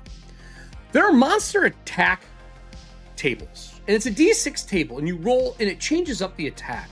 When you have a true monster that just hunts people down, having a bunch of attacks that are randomized, that aren't over-the-top special abilities, but something cool like throws somebody, throws an object, flies through a wall, pins somebody to a wall, and breaks its nose off and regrows one, since we're talking about a sting bat. This stuff is really fun for any game. And I believe in filing the serial numbers off things and taking what works for you and bringing it over to your game. As a matter of fact, when I create this Voorhees character over the weekend, I'll make sure to add this, and I'll add it down when I'll have this uploaded for those who are watching it live right now. But this is a Voorhees character, and he should keep coming back. My special power I gave to the car is, since it could turn into a ghost, it would drive through fences and chase them down. They were hopping over things, and he was just materializing and going through fences, chasing them through public blocks. They did find out a weakness. It couldn't pass through certain materials, and they started using those as a way to hide, and it happened to be it couldn't travel through anything that was lead. So they started hiding in old lead-lined fridges and things like that. So these are just ideas for you to make a Voorhees character for your game. And if you're using 5e, there's a lot of recharge abilities you could add to this by rolling a d6 or a d4 and recharging. Maybe they have a teleport like Voorhees does. I didn't give it to this creature because it can fucking fly.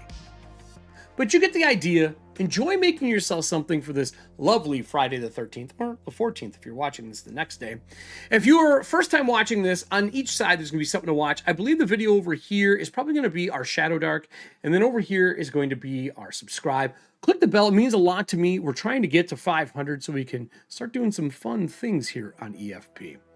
Until next time, everybody, watch, listen, learn, be a better gamer.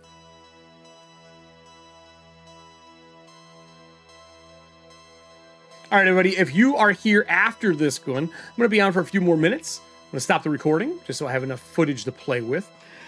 And let's go back and take a look at what we designed. I did this fast just to show that you can. I did really run this for a long time, and it worked great.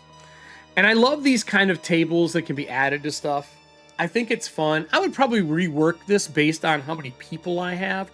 If you only have 3 people, maybe I would bump all of these final pieces here up some, so that it's, 3 rounds, 30 minutes, 1 hour, and then 1 round here to make it come back, and then after that, whatever you want to do for here. But I would move this around. If you have less people, you just cut the table down, right? Or you move everything up 1. But it really does work well. And I think I ran this creature, that Avalanche. I think he was in, God, I want to say 10 games roughly, if I remember correctly. And he just kept hunting them over and over again. I did murder some PCs with it. Every time I killed a player, I'd bring a new player in, because obviously you're playing in a game. But I would only count the original cast. And I keep murdering people over and over. And it gets to the point to where, like, usually they stop it the first couple times, because they should be able to hurt them. Man, something getting back up and hunting you. Woo! I'd probably roll it right that when it stands back up, it's at full hit points. That's the other thing I would probably do. Rise up. I'd probably put full hit points. And then maybe last time I would put it at half hit points. Like last survivor, half HP, because they should be able to still fight them. And that gives you a mechanic that lets them fight them and not die immediately. Thanks, Nick. Why is the owlbear on that page? Why is it? What is it? 242? Oh, I'm a dumbass. I skipped it. Wait, why? Why is it here? Oh, because this is Outsiders. I'm a dumbass. Again, if this was all the way across in one line, I think it would have helped the formatting for me. I get it. There's our owlbear. 30 hit points. I was right. He's a level 6. Maybe I should raise the level on this. What's the damage on this thing? D10. Nah, no reason. This is a lot of fun, though. Like, this is a great way to make a creature and do something awesome. So I'm pretty sure I think I'm going to do the 3-hole punch journal. So let's do a little research here while we're still on air. What do you think? A4. Let's look at paper sizes here real quick. A4, A5, A4, A5, A6. 2 claws at D10. Yeah, it's gonna fuck people up. It could be fun, 100%. So I know there's a cool image chart I've seen. Here we go. This is the one I always reference, where it breaks down the international sizes for all these. And fuck off. Fuck off. I don't. Great. So here's the breakdown. A1, A2, A3, A4, A5, A6, right? A7. This is in millimeters. Do we have it in inches? I want it in inches. Is it this one? Yeah, it's this one. So here's a comparison chart. They are. But A5 is not that hard to find, man. I don't want 8.5 by 11. I want small. I want A5. Fucking, if I could get away with it, I would do A6. I would do A6. 100%. Do A6 binders exist? Let's find out.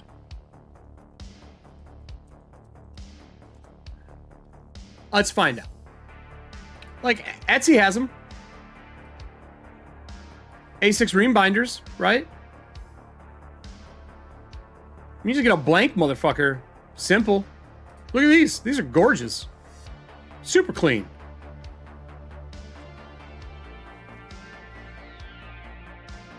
Imagine having an A6.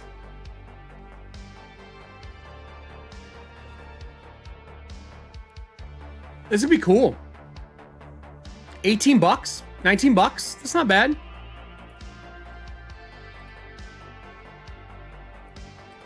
Right? That's not bad.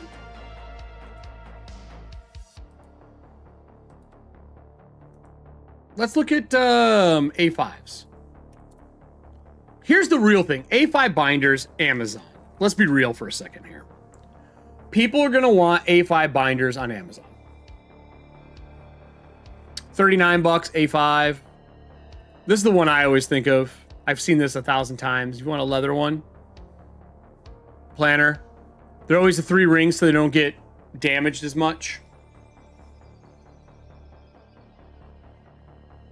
And you can I see, so yes, Nick, they are easier, but I want compact when you throw it in your bag. Throwing A4s in your bag fucking sucks.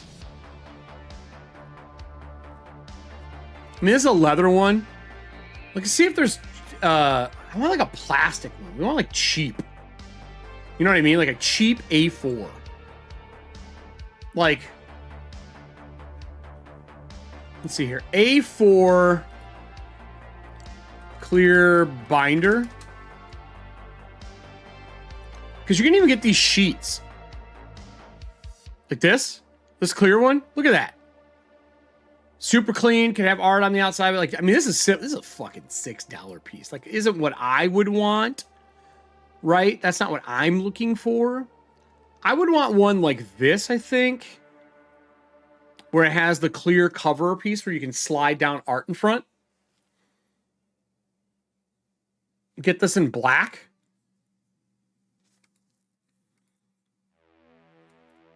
See if we can find a black one. A4, black. Binder? No, we don't want that.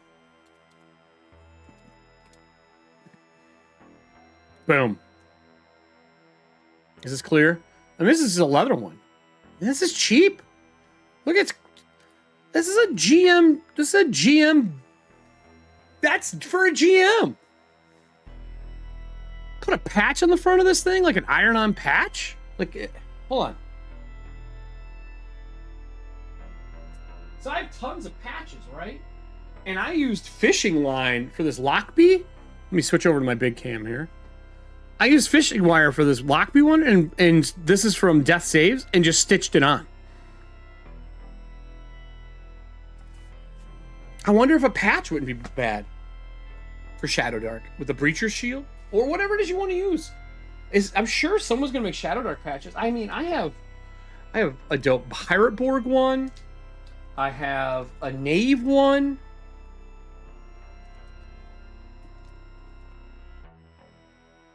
Pretty cool. A Book Volume 2 Monsters and Loot Gearing is an A6 size staple bestiary.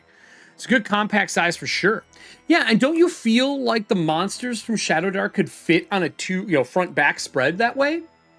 Like the front could be the art, what the DC checks could be, and you could flip it, and then it could be the monster stuff on the backside, so you could show your players. And you can have the DC checks at the bottom. You know what I mean? Like information you can know about it. A6. I like A5. I'm an A5 fan too. Like putting them side by side. Because I have a bunch of Midori journals. So for example, I think technically, I don't think is a Passport A5? Do you guys remember?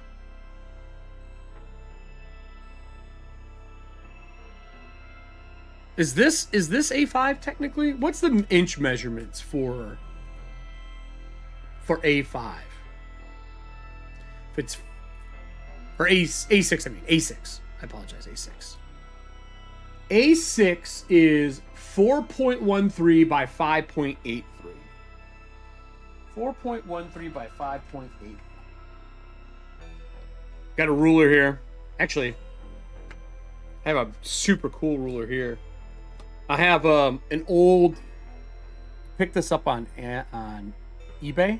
This is an old Leatherman, really old, and it's got measurement on the backside. I've been using this to measure shit all the time. Right.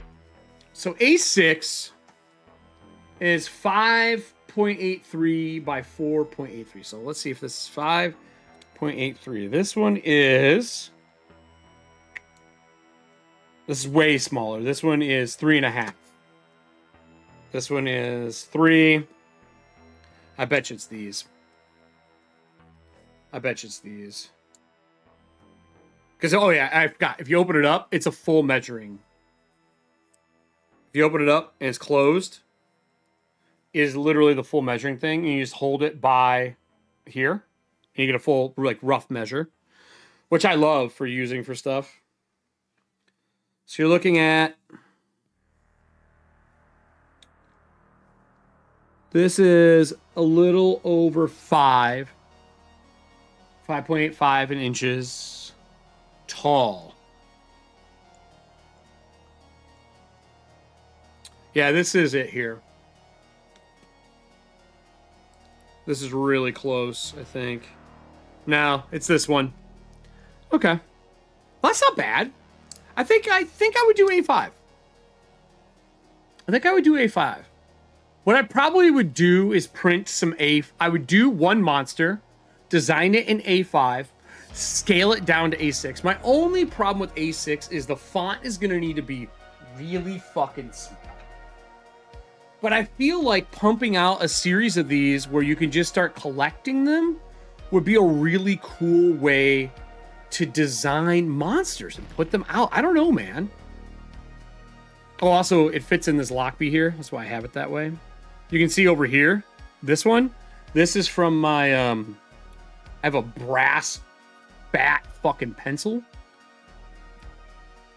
I like Lockbee stuff. If you're a journaler or you like stuff for your things, I have the Lockbee one here as well, which is all this. I have the roll too, but I like this because it's got pockets on one side, and then it has like this is pocket inside here, and on this side it holds fountain pens. And I put a lot of my fountain pens in here, but this beast here is brass. I use this to write a lot. You can kind of see, and that's what was in here. That over time, just it kind of stained green through it like that from rubbing on it, which I'm fine with. I like when things get character over the years.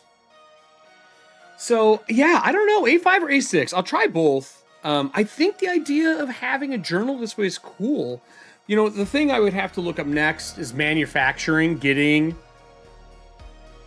Yeah, me too. Oh, me too. Dude, have you seen this? Have you seen Roderfaden? It's Rudfaden Hospitzer. I'm fuck this up every time. Let me go over to this really quick. It's really pricey. It's not... I've wanted one of these for a long time. I really, really, really have. I just haven't dumped the money into it. So these have got a German system where it has an elastic band on the outside. I actually like the felt inside more. See those 3 prongs? They fold open so you can put 3 of anything you fucking want in them. And they're spring loaded and they go back down and they hold them.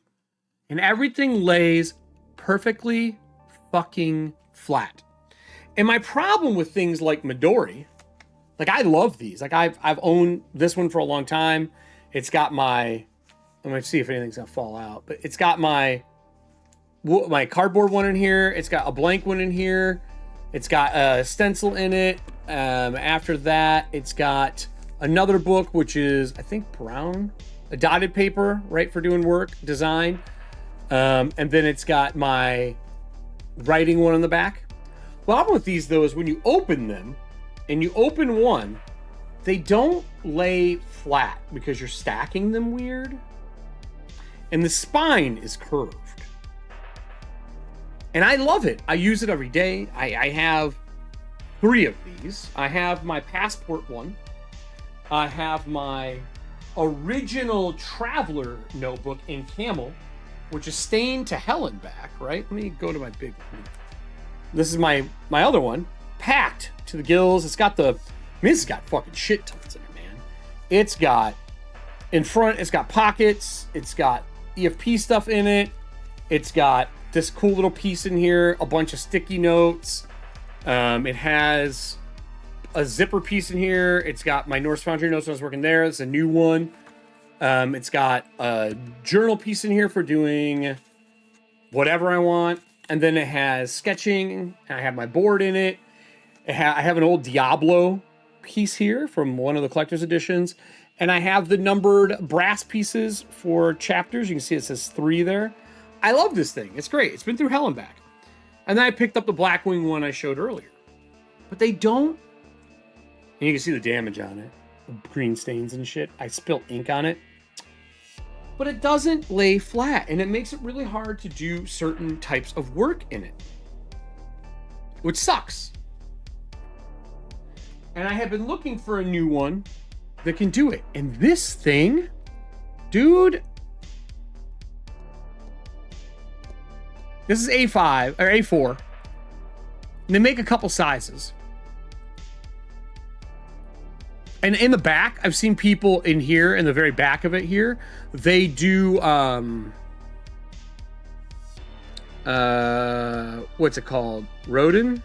They do the really nice graph paper in the back and they slide it in. They do a fold over style. And they come in different sizes. They're really clean. But here, check this out. Let me mute this really quick.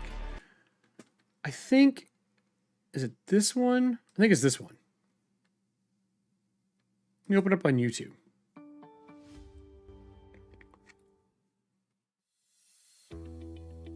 We'll skip through it. Roterfaden, which means red thread, is a Roterfaden. German maker of modular organizers designed to fit seamlessly into your life. See you, Nessie? You can find everything in this video. I'm almost done anyway.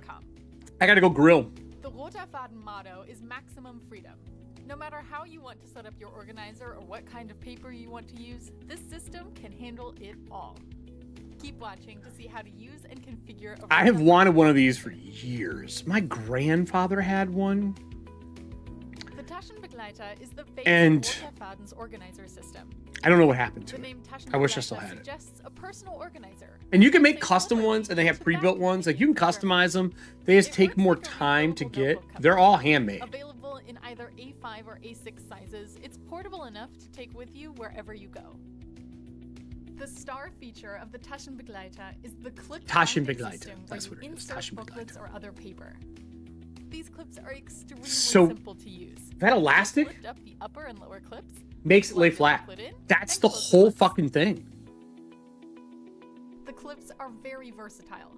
The A5 size, for example. Look at that. can hold So now you just throw virtually notes in any it? slender Shit, A5 fuck me, or A6 dude. refill. Like these Apica notebooks, Midori color notebooks, or Traveler's notebook refills. Yeah, and so they even do the thin ones in there. So if you wanted like a travel one in there, I don't like the You big can even as fit much. I larger don't know. pieces of paper, like But this is A4 wild. paper, by folding them in half. And just put them in. The Taschenbegleiter also has several pockets of varying sizes for loose sheets of paper. Is a like GM? receipts, tickets, and more. They have suede inside. I don't like the Look at suede a few ones though. basic models of the Taschenbegleiter. Like its name suggests, the Taschenbegleiter bestseller is the most popular organizer from Roterfaden. Available in the generous So A5 fucking cool. size, this organizer has a gorgeous vegetable tanned leather exterior.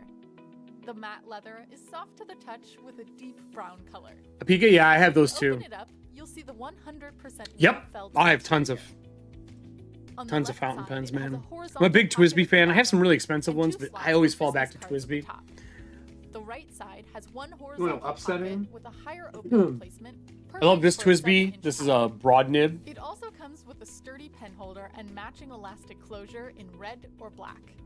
Fuck these fountain vanishing points. This bitch never The works ever. WK12 model can be purchased I've in wanted both this to- A5 and A6 sizes. So pissed about it. Unlike the bestseller, it uses vegetable tanned leather. for Buddy both of mine, exterior Justice, and spin custom interior. ones for me and Kelly. It comes in two colors, a stunning pebbled Pretty black cool. and a slightly textured rich brown. Both colors have a lovely sheen. Yeah, I own a lot The black leather is softer and more pliable. I like these a lot. The interior is made of a soft suede leather. So the suede, a lot of It people has two were pockets afraid they on the would right stretch side over and time. one I don't know if they larger would. pocket on the left. I guess if you Comes with overpack two them. pen holders, one on each side. There's that black wing. Although you can use any compatible Got these insert with your Custom Taschenbegleiter, Midori black wings. Roterfaden also offers refills in A5 and A6. So you can do A5 and True 6. to its I name, just use my own. all Doesn't Roterfaden matter. Notebooks are bound with a distinctive And they red are thread. stitched. Each Theirs are. notebook set includes a sticker dated with the current year to place on the spine of Yep. the notebook. The stickers feature a different color each year, making Cheapo cataloging varsity, your agreed. notebooks a breeze. Agreed. But I like Diary this notebook has system. 128 pages, I feel like this 80 system pages, is like a 10 frames per dream. year. As it Comes in both fucking A5 lays and flat, A6. man. This notebook features a unique sheet style. Oh, yeah, music Each sheets? side has 9 groups of 5 This. lines, I love similar this. to I love Japanese graph staves. and writing. This sheet style is great I'm a for big practicing fan. your penmanship That's or not what I even use it some for. For optional GMing, piece it's of great. composition. The left side is dot grid. Perfect I like for dot grid. sketching, I just buy brainstorming, dot grid. I don't even buy lined anymore. There's no fucking reason. Roterfaden's lightweight notebooklets come in a pack But of 3. This feels The like notebooklet contains such a 40 great pages. piece. Do they show? ESM recycle. It's the sketch booklet. Like, look how only flat comes this thing lays. with its vertical and loose. Check out all of these. I don't know, man. JetPen sells them. They have some of the pre-made ones here. If you go back, like this is something I was saying, like this is over the top, right? Like way over the top. But man, they're fucking cool. If anyone else wants to look at it, I will get you. We'll go to Jet Pens here. We'll go to Rotofaden, and I'll put this in chat just so you guys can have it. I love these. I think it's great. If you're interested in picking something up like that, I love these. I really want to get one. I haven't done it yet. It's an investment. Yeah, really cool. Just swap you can hot swap them, and I have so many hot swappable journal things. And I have the discs. I've done the magnetic rings. Those are okay, but this allows you to put loose leaf in. There's just something about how this functions. It's like a non-destructive. It's like a non-destructive ring binder. But what I wanted to look and see is custom printed A5 ring binders. This company here, I believe, can make the custom ones. And I'd probably go through here and get custom ones made. Either here or Turned Edge Binders. Is this it?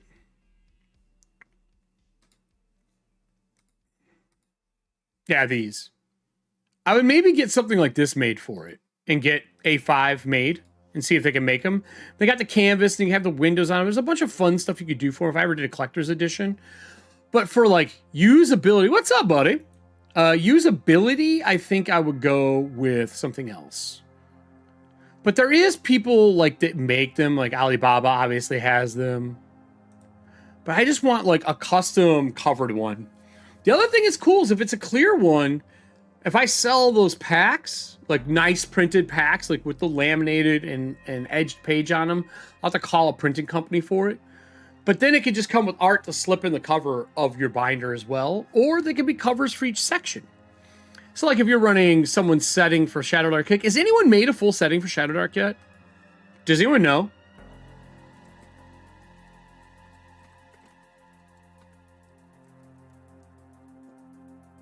Has anyone made a setting? Soul Blight. Here's one. Itch. Is there any big ones out there that any of you can think of?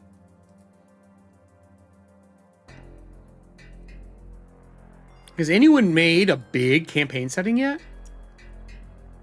Huh. There are a couple. Can you think of any big ones?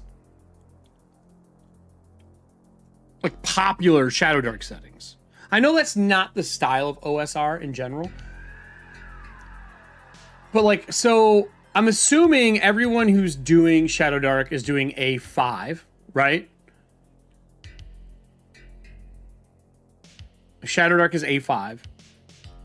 If everyone is doing A5, I feel like the monster manual that I'm designing for this and the sheets should be A5.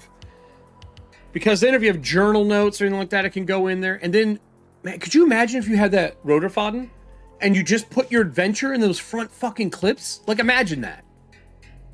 Like, if you get an A5, or is it A6? Shit, what is Shadowdark? A5 or A6? A6? Hold on. My brain's fried today. If you could get it, and you have one of these, and it sets in there, like imagine, like buying one of these binders, right? This is the A5 version, black band, red band, and you, inside here, A5, thank you. You had your adventure here, you had your notes here, and then you had your card here, your monsters here. That'd be wild. Obviously, that's a super expensive investment. I want to know if there's a way to get these prongs. Like, what the fuck is that called? Like, is there a knockoff? Hold on, boys and girls. Has anyone else used that piece? Somebody has to have it. I should talk to Rook and Raven. I don't like their stuff is great for some people. It's not for me. But I wonder if somebody I wonder if somebody has it. The Lion City? Okay. See, someone's selling them on eBay. Look at this. Oh, that's just the cover. No, I don't want a fucking cover. Fuck out of here.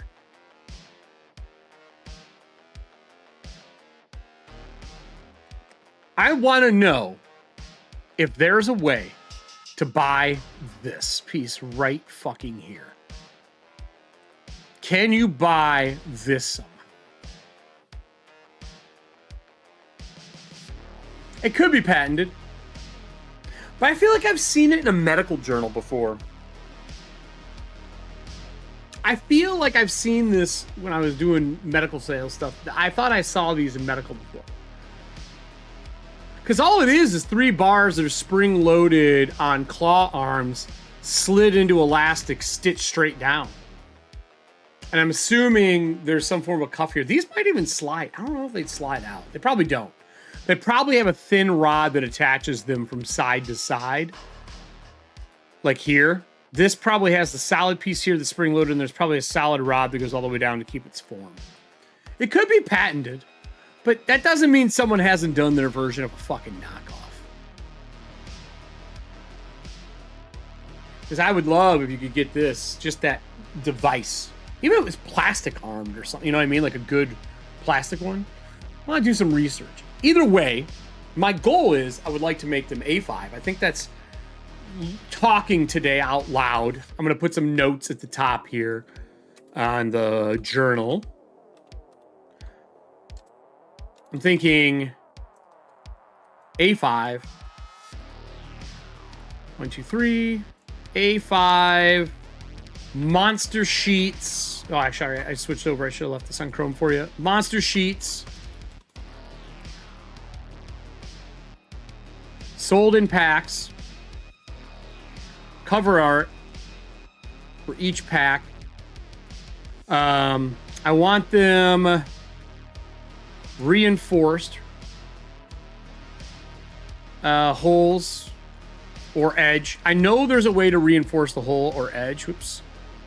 And then I want a binder for sale or affiliate link for it. And like that's my general, like this is my general idea for this. Like I think this would be a really fun concept. And then I think it also needs to be in zine.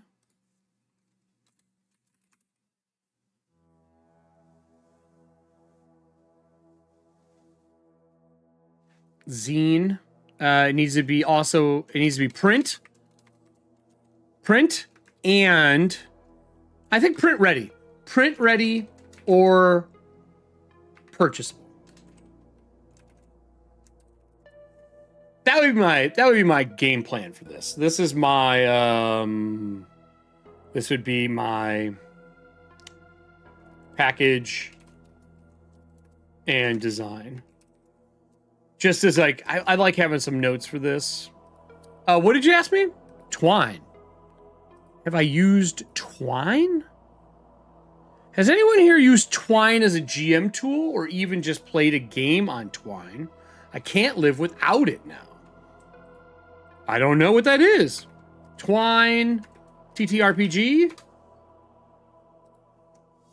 This? Twine Forum? Is it an app?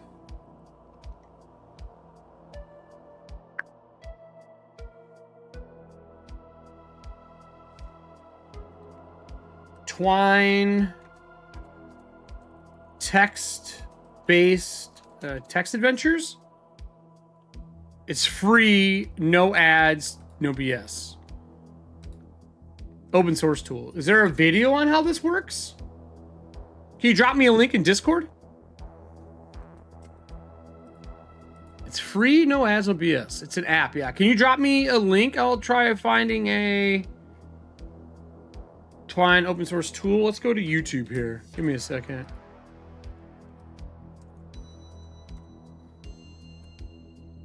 Here we go. Found it. How long ago did this come out, man? I love new shit, dude. Like your game from scratch. Today we're looking at something a little bit different. This one is a tool called Twine. It's been around since 2009, and it is for creating interactive, non-linear fiction stories. You can basically create text-based adventures. You can also potentially use this to write the I do this all the story time. flow for your own game and export it out with a number of different back ends. So you could import it In into Scrivener. Godot or Unity. We'll look at a couple of options out there. So you can use this for writing the story side of your game, even if you're not into the interactive fiction side of things at all. But This is how I write in general. browser games of, you know, basically almost choose your own adventure type paths, but have some variable I found it already, in bud. them. That is what Twine is all about. Now, as I mentioned earlier on, it is entirely open source. If you want to check it out, it is available at twinery.org. Twinery. It's available for Mac, Windows, and Linux. Don't ask me why I said them in the opposite order to what they are. There are like version splits, and there's different backends. It gets very confusing, and I'm only going to be doing a very cursory. Twine projects are actually just HTML files, so there's a bunch of stuff embedded in here. But as you can see, I actually opened this one up, and you can see, oops, that's the wrong one. That just shows a folder.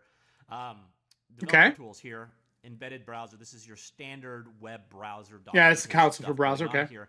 And here you can see the flow of this story. We start here with the Earth, and we kind of flow down based off of. So it's a flow chart, choose your own adventure So, story. for example, I come up here. I can start the story from here, or I can go up here and I can change the size of it, how it displays, where your entry point is, or so on. But I'm going to go in here and edit. Now, this is using a Harlow format. It's the default built-in.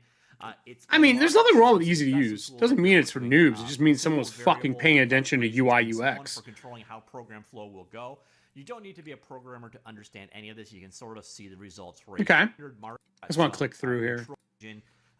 There's obviously more to it. Yeah, I know. Back over here. You can see a lot of the complexity is here in this simplified editor. The other option out there, to go with hard, and then having, you know, normal graphics and all. I want to see this in use.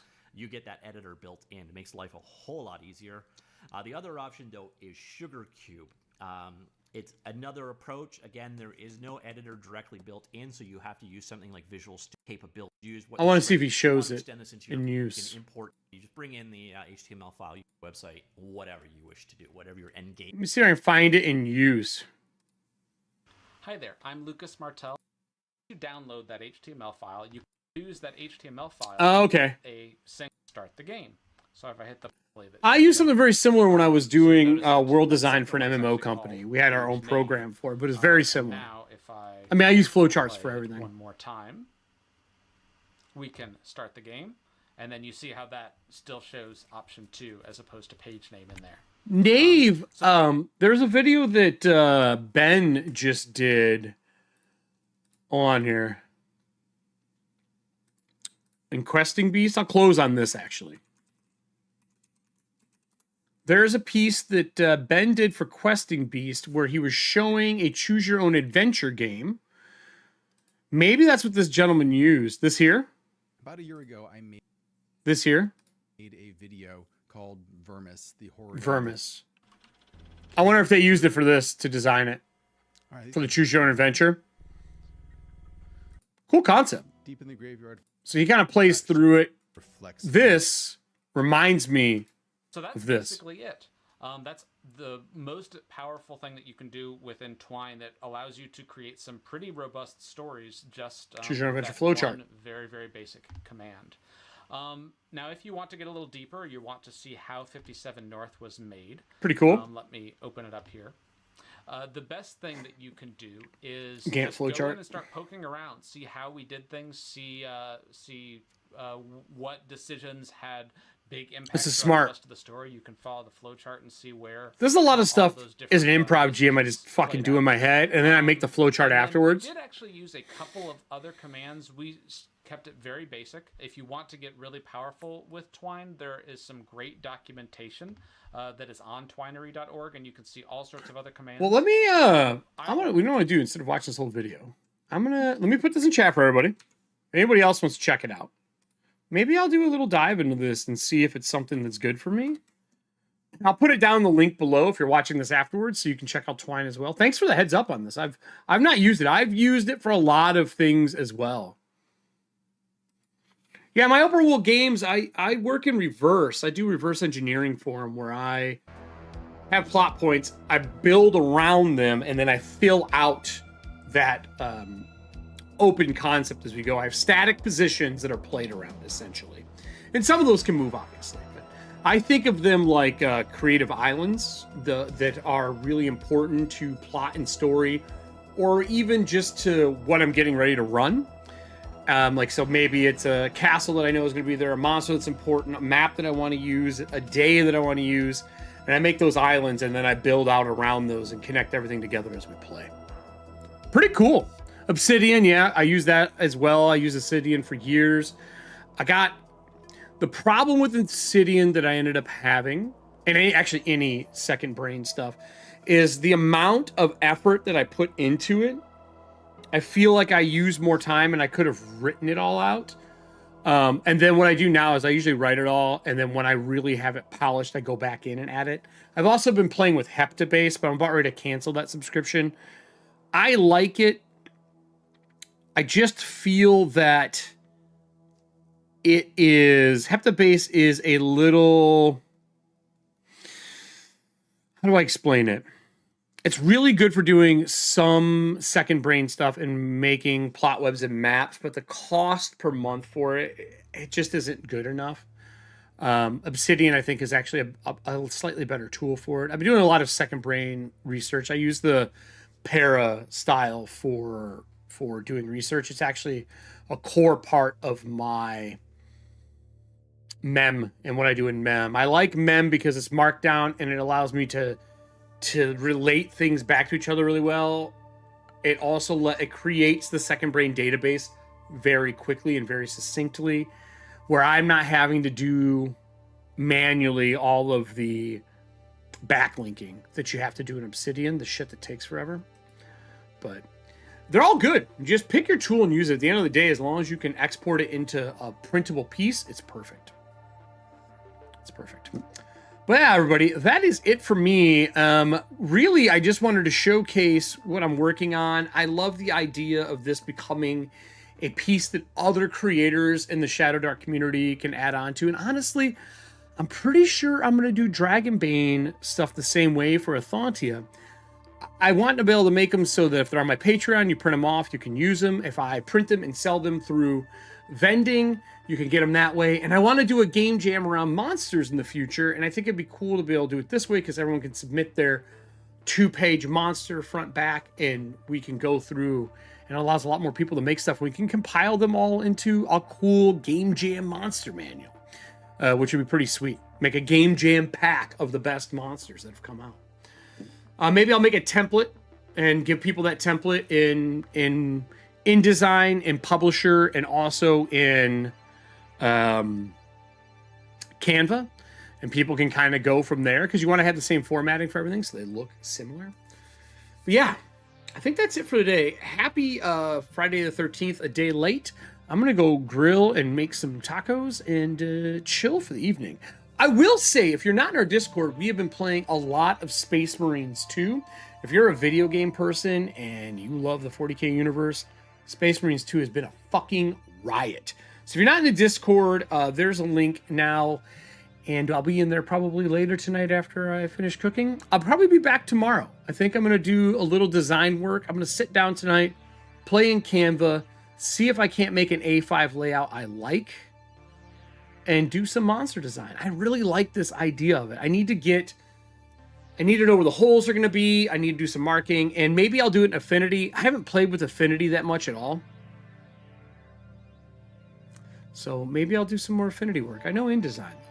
But that's it for me, everybody. Thank you for joining. Thank you for joining for EFP Live. If you watch this later on, you have questions, comment down below. I answer everyone who comments. Even if you're a dick, you'll get a better comment if you're nice. But thank you so much for joining me. I intend to have some more people on next week, and hopefully the following week, we're going to be finally back into Corpse Talk, baby. Super excited for that. But until then, everybody, watch, listen, learn, be a better gamer.